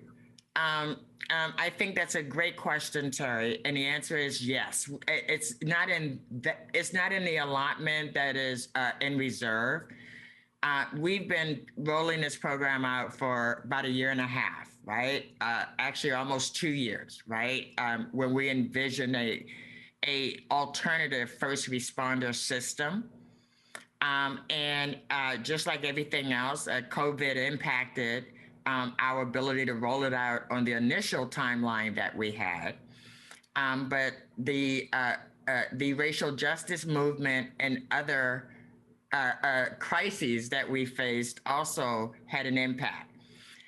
We already know where we're rolling out the first pilot. It will be in a Lynch neighborhood. It was based on talking to houseless people about what they needed, and business owners and neighborhood associations, et cetera, right? So the vision we know. In the last budget allocation, we increased the pilot from 1 team to up to 6 teams, right?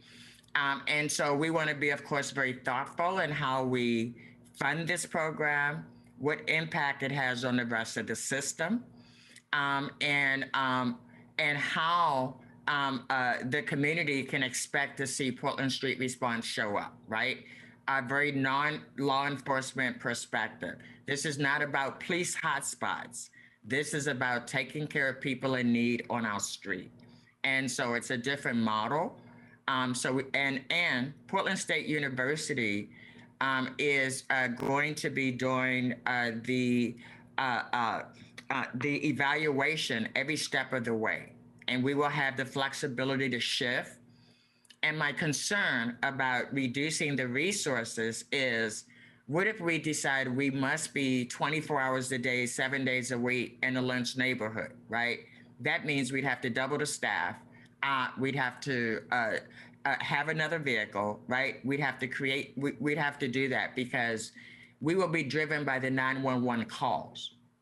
And the biggest increase in 911 calls are for unwanted people. And that's what the Portland Street Response is responding to.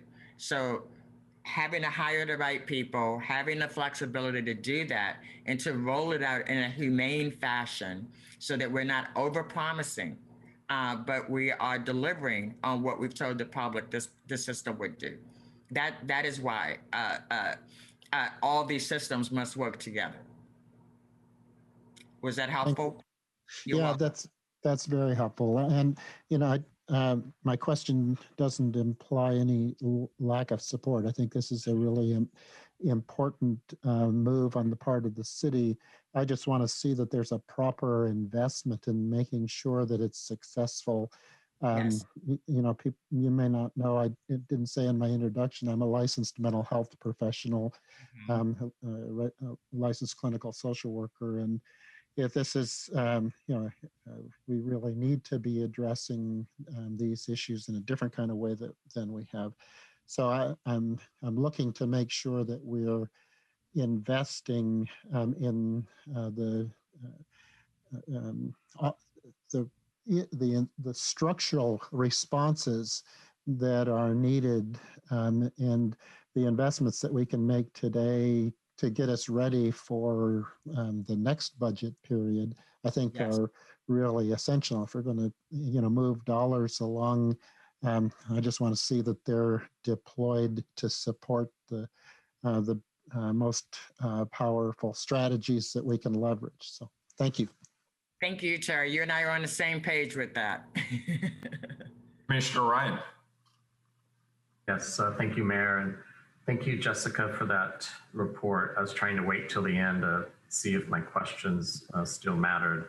And I might have missed this, but I think it still does matter. Is this budget based on not receiving any revenue streams from the federal government for the rest of this fiscal year? The request from the ECC, yes, reflect an assumption that that these would be required if the federal government does not deploy additional resources.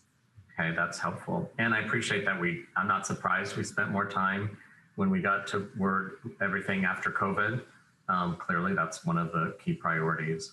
And then I can't help to just put this request out. I can't see the acronym. I don't even want to say it out loud, but we've got to come up with a new acronym when we talk about picking up trash and such. It's just not okay. So I just wanted to make that for the record. And just one final question, Director Kennard, you may have the answer to this. I'm quickly thumbing through my 3-foot thick document here. Does BOA currently have vacancies that could be used to support the funding for the remainder of this fiscal year if they did have additional positions that they wanted to bring forth? So I'm not apprised of the current vacancy status. I will note that they did take their $363,000 reduction out of presumed vacancy savings. Yes. And so I'm not sure where they stand after that. I would have to defer to the Bureau. Okay. Yeah, this is Bob. We do have vacancies right now. As of today, we have 3 vacancies, and we are wanting to fill them in an academy in May. Along with hopefully some additional FTE. Yeah, good, and I support that, Director Kazi. That's good news. Commissioner Fritz. Thank you. Like Commissioner Ryan, I just want to look at a different line item, which is the Interstate Firehouse. And my understanding is that the reason it's not listed in the mayor's proposed is because it is listed in the Portland Parks levy as a specific funding. Is there an intention that should the levy fail, that there would be alternate funding for the feasibility study? The way the directive, as it's currently written, there is a directive in the mayor's ordinance that directs the Parks Bureau to come back and request funding in the spring bump if the levy, for this specifically, if the levy fails. Thank you. So one way or the other, the work will continue. I know that the committee's been working diligently on it for several years, and that there was support on the council at the end of the main budget, but we just couldn't get it done in time. So I just wanted to clarify that in case anybody was wondering. Commissioner Fritz, I want to be very clear on this. I strongly support IFCC, and it would be my intention to find the funding to keep that work going. Thank you, Mayor. You bet. Commissioner Hardesty, I believe you have your hand raised again. And Terry, if you don't, can you lower your hand? Otherwise, I'll call on you next. Thank you, Mayor. My question is, what impact does this have on the feasibility study not having a specific timeline when these dollars will be available? Do we have a representative from the Parks Bureau that can speak about timeline?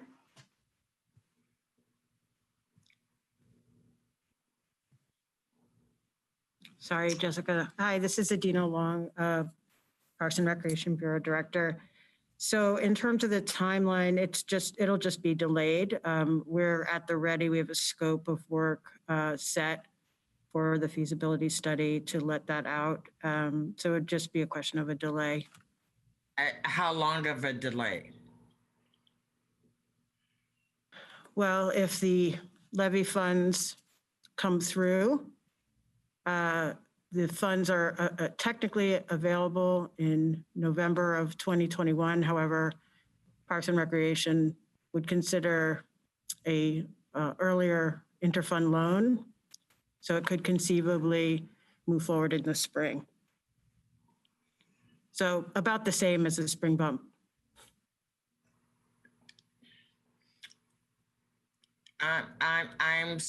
You would have funds to make a loan for this if the levy fails? No, if the levy does not fail, we could pursue an interfund loan so that we can move forward with this work earlier than when we would have otherwise received funds from the levy. Thank you.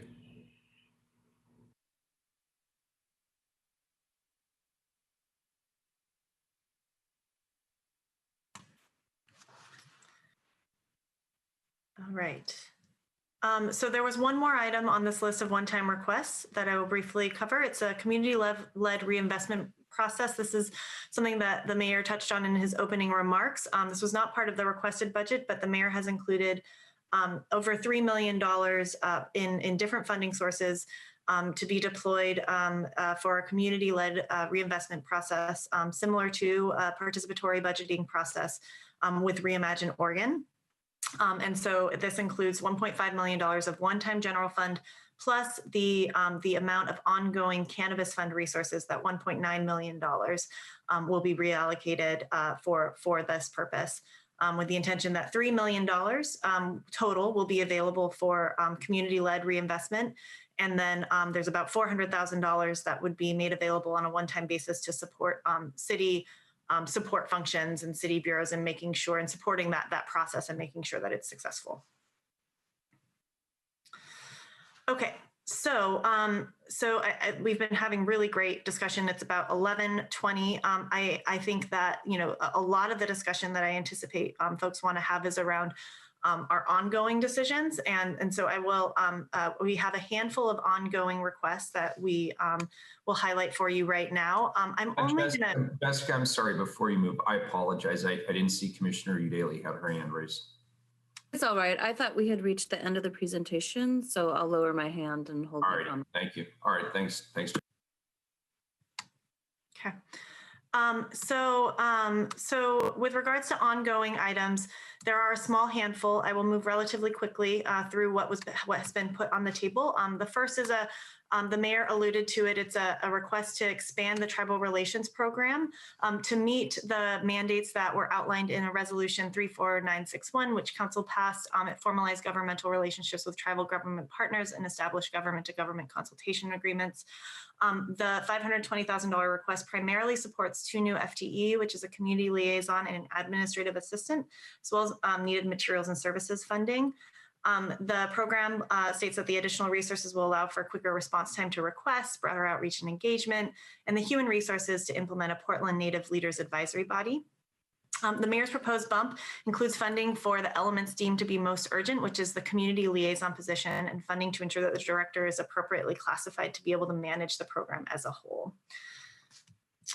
The next several items are related to requests from the Office of Equity and Human Rights. There's a request for ongoing and one-time capacity to support training for OEHR and Bureau equity staff and enhance citywide training capacity. There are a number of different elements of training that are included in the proposal. The mayor's office discussed interest in this proposal and is considering a directive to the office and to BHR to actually bring forward a comprehensive plan for training for all bureaus and staff to ensure that we respond to the significant demand and need for training holistically. But funding is not included at this point in time. The next item is $50,000 for the Black Male Achievement Program to fund 2 annual AmeriCorps Vista internships that will support capacity building in community-based organizations, and this is included in the mayor's proposed.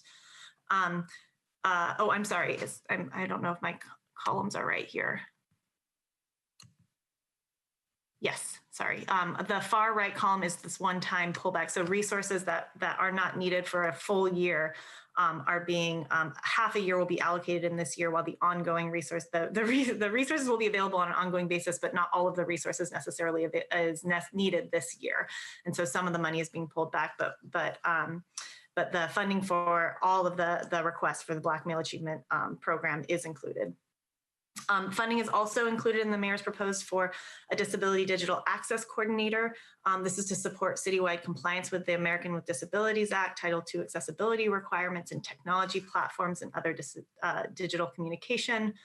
The mayor's proposed bump also includes funding for a new equity and diversity analyst position to support bureau-specific and citywide data analysis related to race, disability, and the various intersections of identity.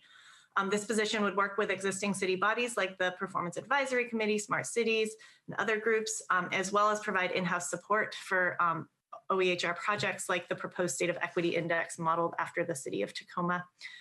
And finally, the second to last item is a request for a position to provide in-house capacity to assist bureaus with proactive training as well as complaints with civil rights. The mayor's proposed bump doesn't include general fund resources for this position, but includes a directive for the Office of Equity and Human Rights to work with the City Attorney's Office, the Office of Management and Finance, and customer bureaus to develop a rate model to allocate costs through interagency agreements in order to fund this investigations and compliance position. And then finally, within the Office of Equity and Human Rights, the mayor's proposed does include funding for an LGBTQIA+ policy analyst. This would expand the scope of the Office of Equity and Human Rights to include issues of sexual orientation and gender identity.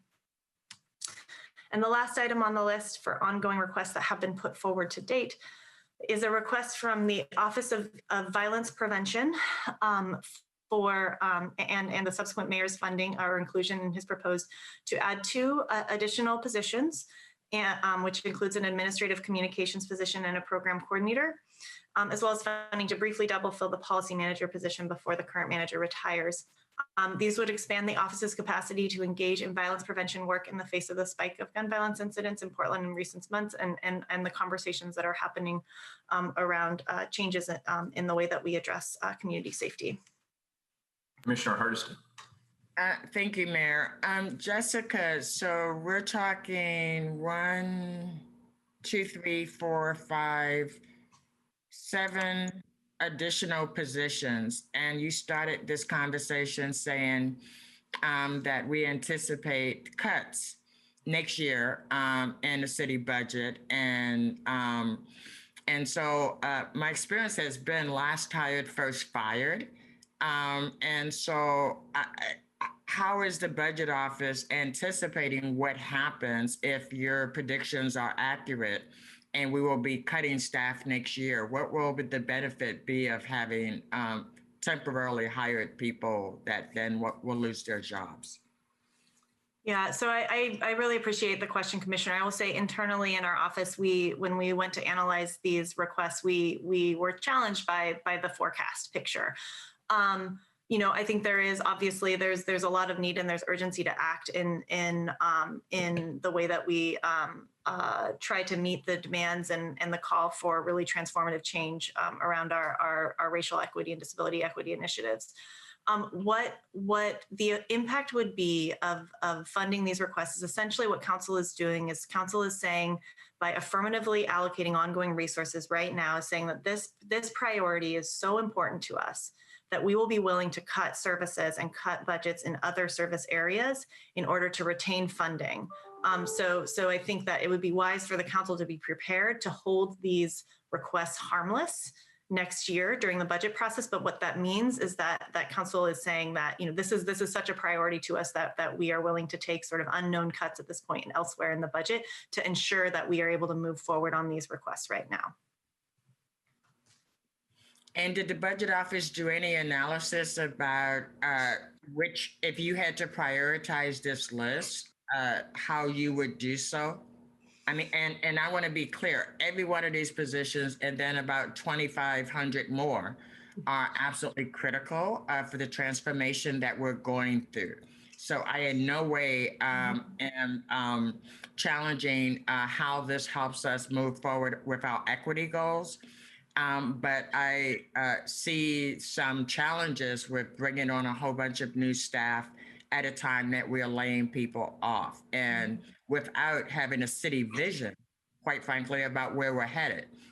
We're still in the midst of COVID, and we have not, as a city, had a conversation about what does the future of Portland look like. I'm very concerned that some of us think we're just kind of pacing ourselves until we go back to life as normal, and life will never be normal again. And we have not, as a city, had a conversation about what the new normal will be. And again, I'm just very concerned that we're setting people up for failure because we don't have a big picture vision of where we're headed. Yeah, I again appreciate that perspective. We talked a fair amount in our office about these distinct requests. I would say one consistent, not theme that hit each one of these requests, but a number of these requests purport to take on an immense amount of work with potentially just one FTE. And so our concern is outside of the financial situation that we're in is really making sure, to Terry's point earlier, that we're setting ourselves up for success with each of these requests. So a disability digital access coordinator, it has to be taken on by more than one person. We need to have firm partnerships with our Bureau of Technology Services. We need to be sure that we're collaborating across the city to make sure that individual is successful. Similarly with our training and our technical assistance, we definitely need more work and more assistance across the city. And it's likely going to be it's probably going to be a lot more expensive than just this $170,000. So it's about accountability and making sure that we're moving forward in a way that is collaborative and is setting ourselves up for success. I appreciate that because we've seen how having an equity director doesn't actually change outcomes in and of itself, right? No one person, no 1.5 person can fundamentally change institutions. And so I am just concerned about just not having a holistic approach to where we're headed and feeling like we're just kind of checking boxes because these are necessary, but there are also a lot of necessary things that we must be thinking about as we pass this budget in preparation for next year's budget. So thank you. I appreciate the conversation. Commissioner Fritz. As a reminder, this 1.4 million is pretty much what we cut from the police budget and didn't allocate in the main budget. And we heard lots of community testimony about how money should be taken from the police and given to the Office of Equity and Human Rights. And so, we do have a vision for what the internal equity work calls for. We've been working on it since the office was established in 2011. We've been working on the strategic plan, and the mayor and I have been working on this proposal since the budget in partnership with Government Relations for the Tribal Relations Program and Dr. Markeisha Smith, the director. So this is getting to more like appropriate funding for the Office of Equity and Human Rights. It's still not quite, it's still not that all of it, similarly with the Tribal Relations Program, but it is moving along in the direction that we've established. And I see that Dr. Smith has raised her hand. I'd like her, if you don't mind, Commissioner Eudaily, just to let her finish up my comment. Thank you. Dr. Smith, then Commissioner Eudaily. Okay, thank you. Good morning, everybody. I think it's really important to just kind of update everybody on our strategic planning process and to really align what we're asking for here with those goals. And so we do have 7 goals that we have articulated. We don't have anything pretty and shiny, obviously, to show you today, but I can assure you that each of the positions is aligned to one of the 7 goals that we have articulated as a part of our strategic plan. And so even going back to the professional learning and technical assistance ask, it really aligns with our goal around, establishing an anti-racist intersectional framework within the city and pivoting internal policy, practice, and procedure to eliminate institutional and structural racism, as well as that one aligning with goal number 7, which is to build equity framework capacities through citywide education and training. Our ask around Black male achievement is aligned with our number 2 goal, which is to inform, organize, and strengthen relationships with communities who are currently and historically impacted by systemic racism and ableism by aligning our equity efforts with the local communities. And BMA, that is what they do. The third ask around the disability access coordinator is aligned with goals 4, 5, and 6 of our plan. 5 is to hold city bureaus accountable for implementing racial equity and disability equity goals through policy, education, and compliance. And number 6 is around ensuring compliance with legal obligations of Title II of the Americans with Disabilities Act and Title VI of the Civil Rights Act. Our data analyst ask is aligned with goals 3 and 4, providing guidance to council and bureaus on existing and new ordinance resolutions and policy, and developing new equity policies and toolkits for council to adopt and bureaus to implement. And then the civil rights investigator trainer is aligned with goal number 6, kind of going back to that, ensuring compliance with legal obligations. So I just wanted to make sure I put that out there because we have been working on goals for our strategic plan, and I've been very thoughtful about thinking about how they align with doing that work. The other thing that I will say is that, this has to be a partnership. And I think that to Jessica's point, there is a lot we're being asked to do right now. And I think that's appropriate in a lot of ways. And we also have very limited capacity to do that ongoing. I've got folks that are, doubling and tripling what they're doing. There's been a lot of our folks that have had to pivot and do work through ECC. And so that also leaves us, and that's kind of an ongoing thing at this point. That leaves us also in a space where we really need to be thinking about, who we have and where. And I want to make sure that, I'm setting us up for ongoing success. And I too am worried about, if we have these sort of asks that, we get now and they go away. Like, that's a concern for me. So I don't want us to set us up like that. And I do want what we have here to be sustainable. Oh, and I forgot about the LGBTQ position. So that aligns with our goals 1, 2, and 7. So all of them are aligned with where we're trying to move as an office, where we're trying to expand and build capacity. And so, I just want to, kind of make sure I put that out there and advocate in that way.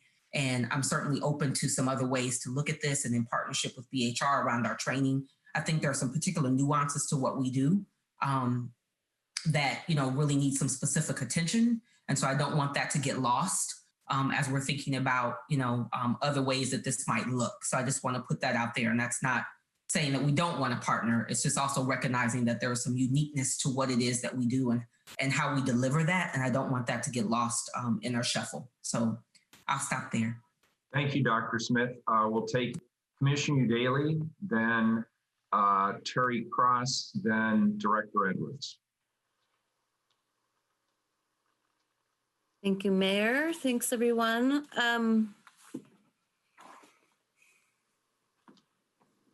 I have a few comments and questions. I'll focus on this new general fund request section and then kind of work my way back.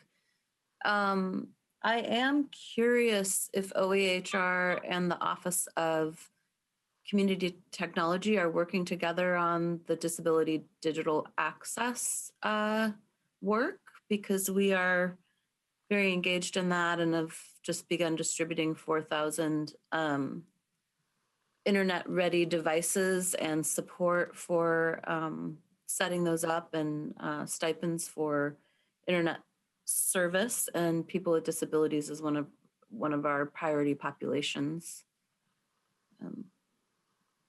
That's a yes. Okay, thank you, Yes, Dr. I'm sorry. I'm Yeah. sorry, I'm nodding. So Judith has been involved with that work and coordination.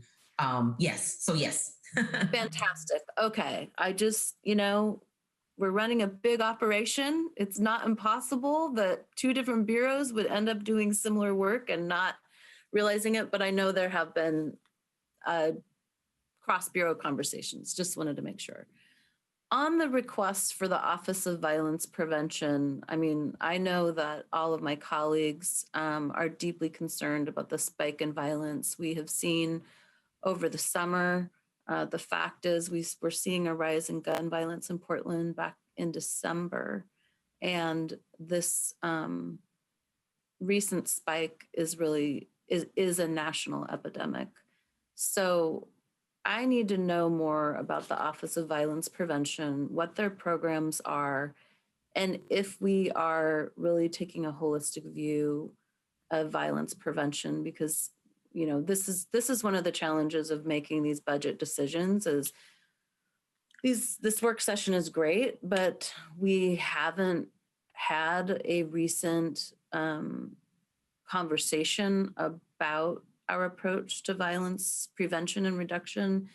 And I don't know that we're engaging in best practices, and it's going to be hard for me to support funding that request without a deeper conversation, which I don't think we have time for today. I'm going to leave that there. Commissioner Ryan asked what our 3 priorities were. It was hard for me to narrow it down to 3. In fact, I don't think I did narrow it down to 3. I'll just say COVID response is informing all of these priorities. Some of them are not new for me, like getting and keeping people housed. And then I group under that issue, just making sure they have essentials like food and utility assistance, supporting our small business community.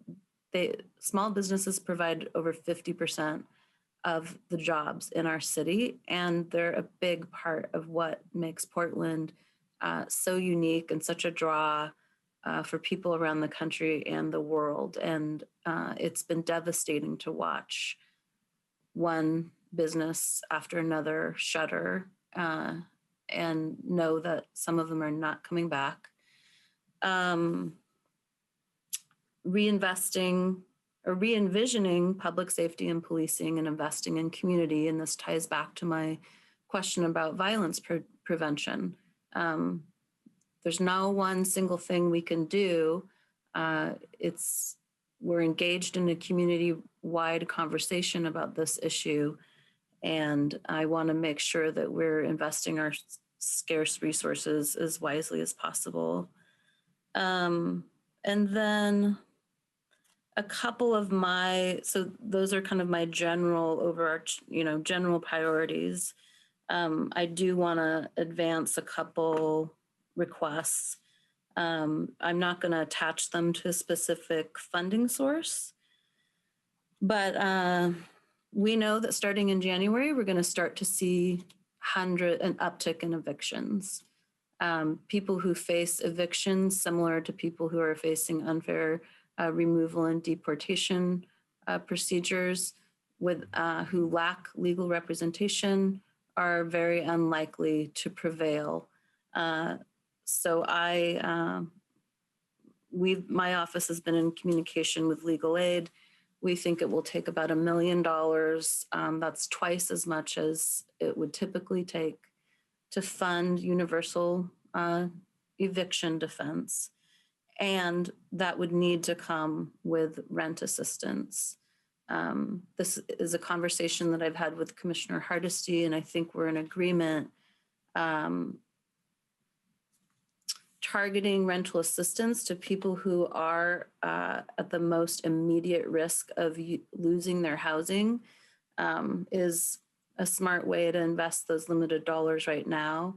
And it will also guarantee those dollars are largely going to go to the most vulnerable and impacted communities, because we know that communities of color and people with disabilities and elders living on fixed incomes, those are the people who are going to get hit the hardest. Digital divide work is also really critical to me, so I'm going to be looking for any funding I can for that. Similar to who we know are going to be most impacted by upcoming evictions. These are some of the most isolated, or vulnerable and isolated people in our community, and we have to get them connected. We have to get them connected so they can find the supports and services and resources that they're entitled to. How in the world can they even do that right now? You can't even go to the library to use the internet right now. And if you don't have a device, hotspots are no use to you. And, I feel like I might be forgetting one thing. So digital divide, eviction defense. Oh, and I also want to put a plug in for the Oregon Workers Relief Fund. Once again, this is a way to get to households who are among some of the most vulnerable and the most impact. The Worker Relief Fund provides relief to households that fall through our other safety nets. Households who do not qualify for unemployment insurance, even though they've lost income or jobs as a result of COVID. 100% of the dollars that go to the fund go out to households. And all of the dollars that Portland puts into this fund will go to Portland households. Although it is a statewide fund, they are able to ensure that our dollars only go to our community members. And at this moment, I think that's pretty critical. So I will just leave it at that. Thank you, everyone. Thank you, Commissioner Eudaily. Then we have Terry Cross, then we have Elizabeth Edwards, and I just want to do a time check. We have about 17 minutes left in this work session. I'll be brief. Thank you, Mr. Mayor. I just wanted to make a comment that these general fund requests are very modest investments to try to achieve the outcomes that I'm hearing that they're being proposed for. That's not meant to be critical. It's just meant to support them. And if there are additional resources, I think it's going to be important to be responsive to the current crises that we're facing. And I'm curious, and I don't need an answer in this forum, but it's about whether or not there are defined outcomes and indicators in response to these big priorities that are going to tell us whether these investments are actually we're getting a return on those investments. I don't know how much I asked this and the process of the training that we went through. Commissioner Ryan asked for priorities, and all of you have spoken about your priorities, and certainly the racial justice and COVID-19 and houselessness, and the related economic crisis, but also the implications of all of those things on police reform. It seems like the current set of crises have come together to show us where the flaws are in the system. And as I listened to the community testimony a couple of weeks ago, it was really clear that the system's current capability to respond to these crises there's some brokenness, and I wonder if the budget decisions about moving money from the police bureau to other priorities is really enough to address this these issues. That what we really need is to invest in solutions that make sense to all of the citizens of the city. And I think it requires us all to think together about that. So, and a question that I have is are there funds within the current budget that can allow for the investment that's needed to redesign policing in a way that makes sense? You just don't do that sort of thing overnight. And you have to show, I think, substantial effort towards a system that makes sense. The same is true in housing. It seems like we've had similar solutions applied for a long time now, and the proportions of the problem have grown so dramatically that the current responses are ill prepared to meet the need. And there's so some effort to examine the barriers to housing and to be bold in solutions in the current crisis. And I also wonder if that means, especially in response to your comment, Mayor Wheeler, about the economy being such an important aspect of this, if we're learning enough, if there's robust enough capability in the city economist's office to tell us where the best return on investment is. I know the Federal Reserve Bank does work on this sort of issue, and other think tanks. And so I think there's some opportunity to help. And I guess I'm mostly thinking in terms of my role as a budget advisor. I sure want to make sure that we're prepared for the 21-22 budget in a different way than perhaps we are right now. So thank you. Thank you. Appreciate it. And Director Edwards, and I still have Commissioner Hardesty and Commissioner Eudaily's hands up. I don't know if they want another go, but I'll wait for a moment on that. Elizabeth, go ahead.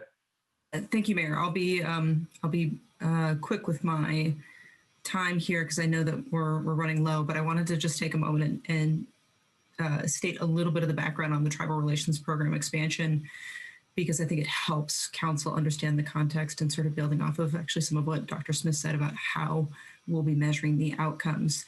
The Tribal Relations Program started in the Office of Government Relations in late 2017, and we have now learned over the last about 3 years sort of what the full scope of the work is. We have a much better sense of that, and Commissioner Fritz was very kind to charge us with putting together a vision for what that could be, and so we worked with her to have a phase 1 and phase 2.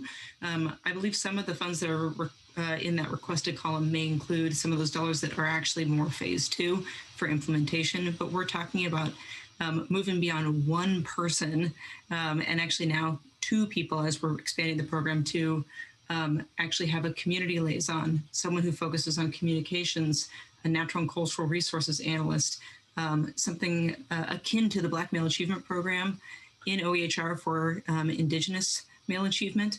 But that's sort of the longer term vision. And to our metrics, I think it's really important to state that, thanks to Laura John's fantastic work up until I think just last year, we weren't getting good data on the American Indian Alaska Native population in our community insight survey. And now we have an addendum that shows actually what that population is thinking when they're being queried in that insight survey. So we are working to both get the data and then use that data to measure our work against it. And happy to answer any additional questions. But thank you for this opportunity to continue to expand the program and sort of looking ahead into the future. Very good. Thank you. Commissioner Hardesty. Thank you, Mayor. Yes, I did want to just appreciate all the hard work that went into from the budget office to prepare us for the conversation that we're having today.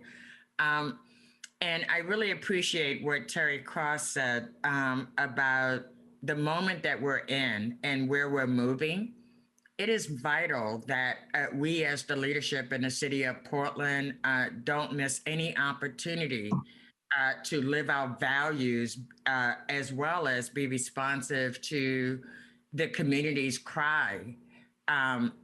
We are facing, again, the largest unemployment future that we've seen since the Great Depression. And all the economists say it's going to be even worse than that.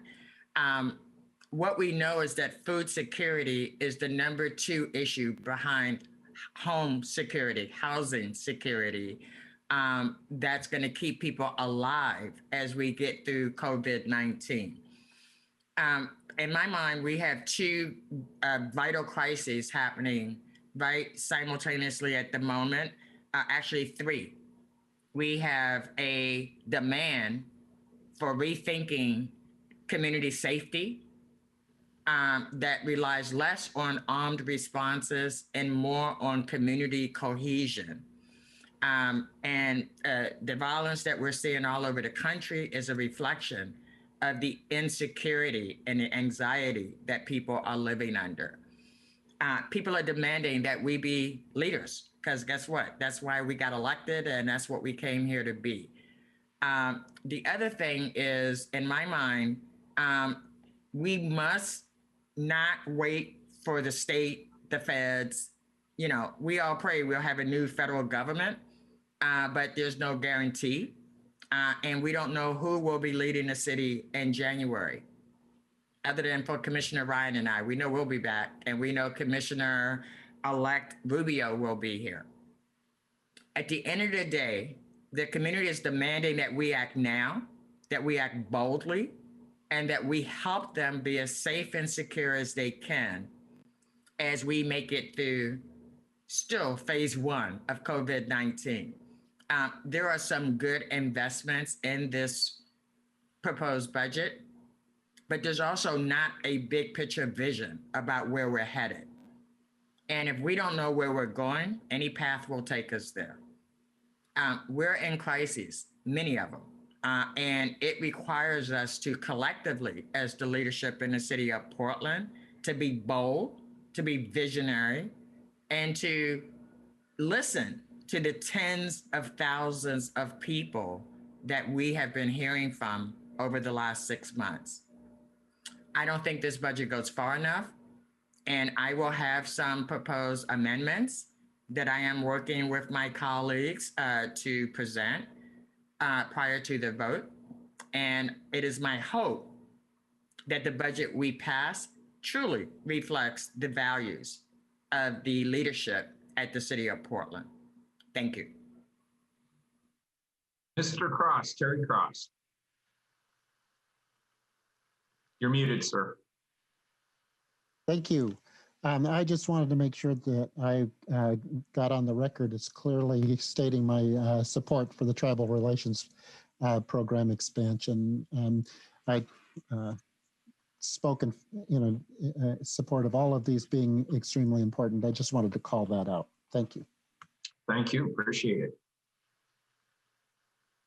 And I just want to direct colleagues your attention to the chat. There's been some additional information that's been placed there by some of the Bureau directors, including Director John and Director Dr. Smith as well.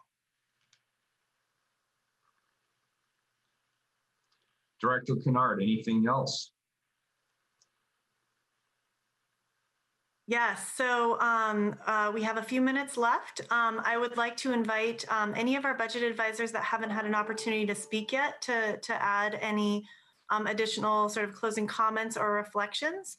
And then we will see if there are any other members of council that have closing comments.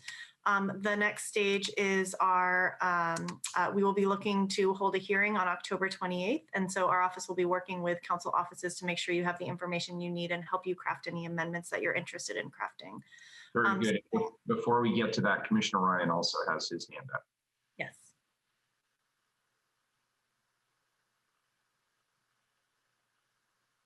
Commissioner Ryan, you're muted. I wanted to get through a meeting without hearing that.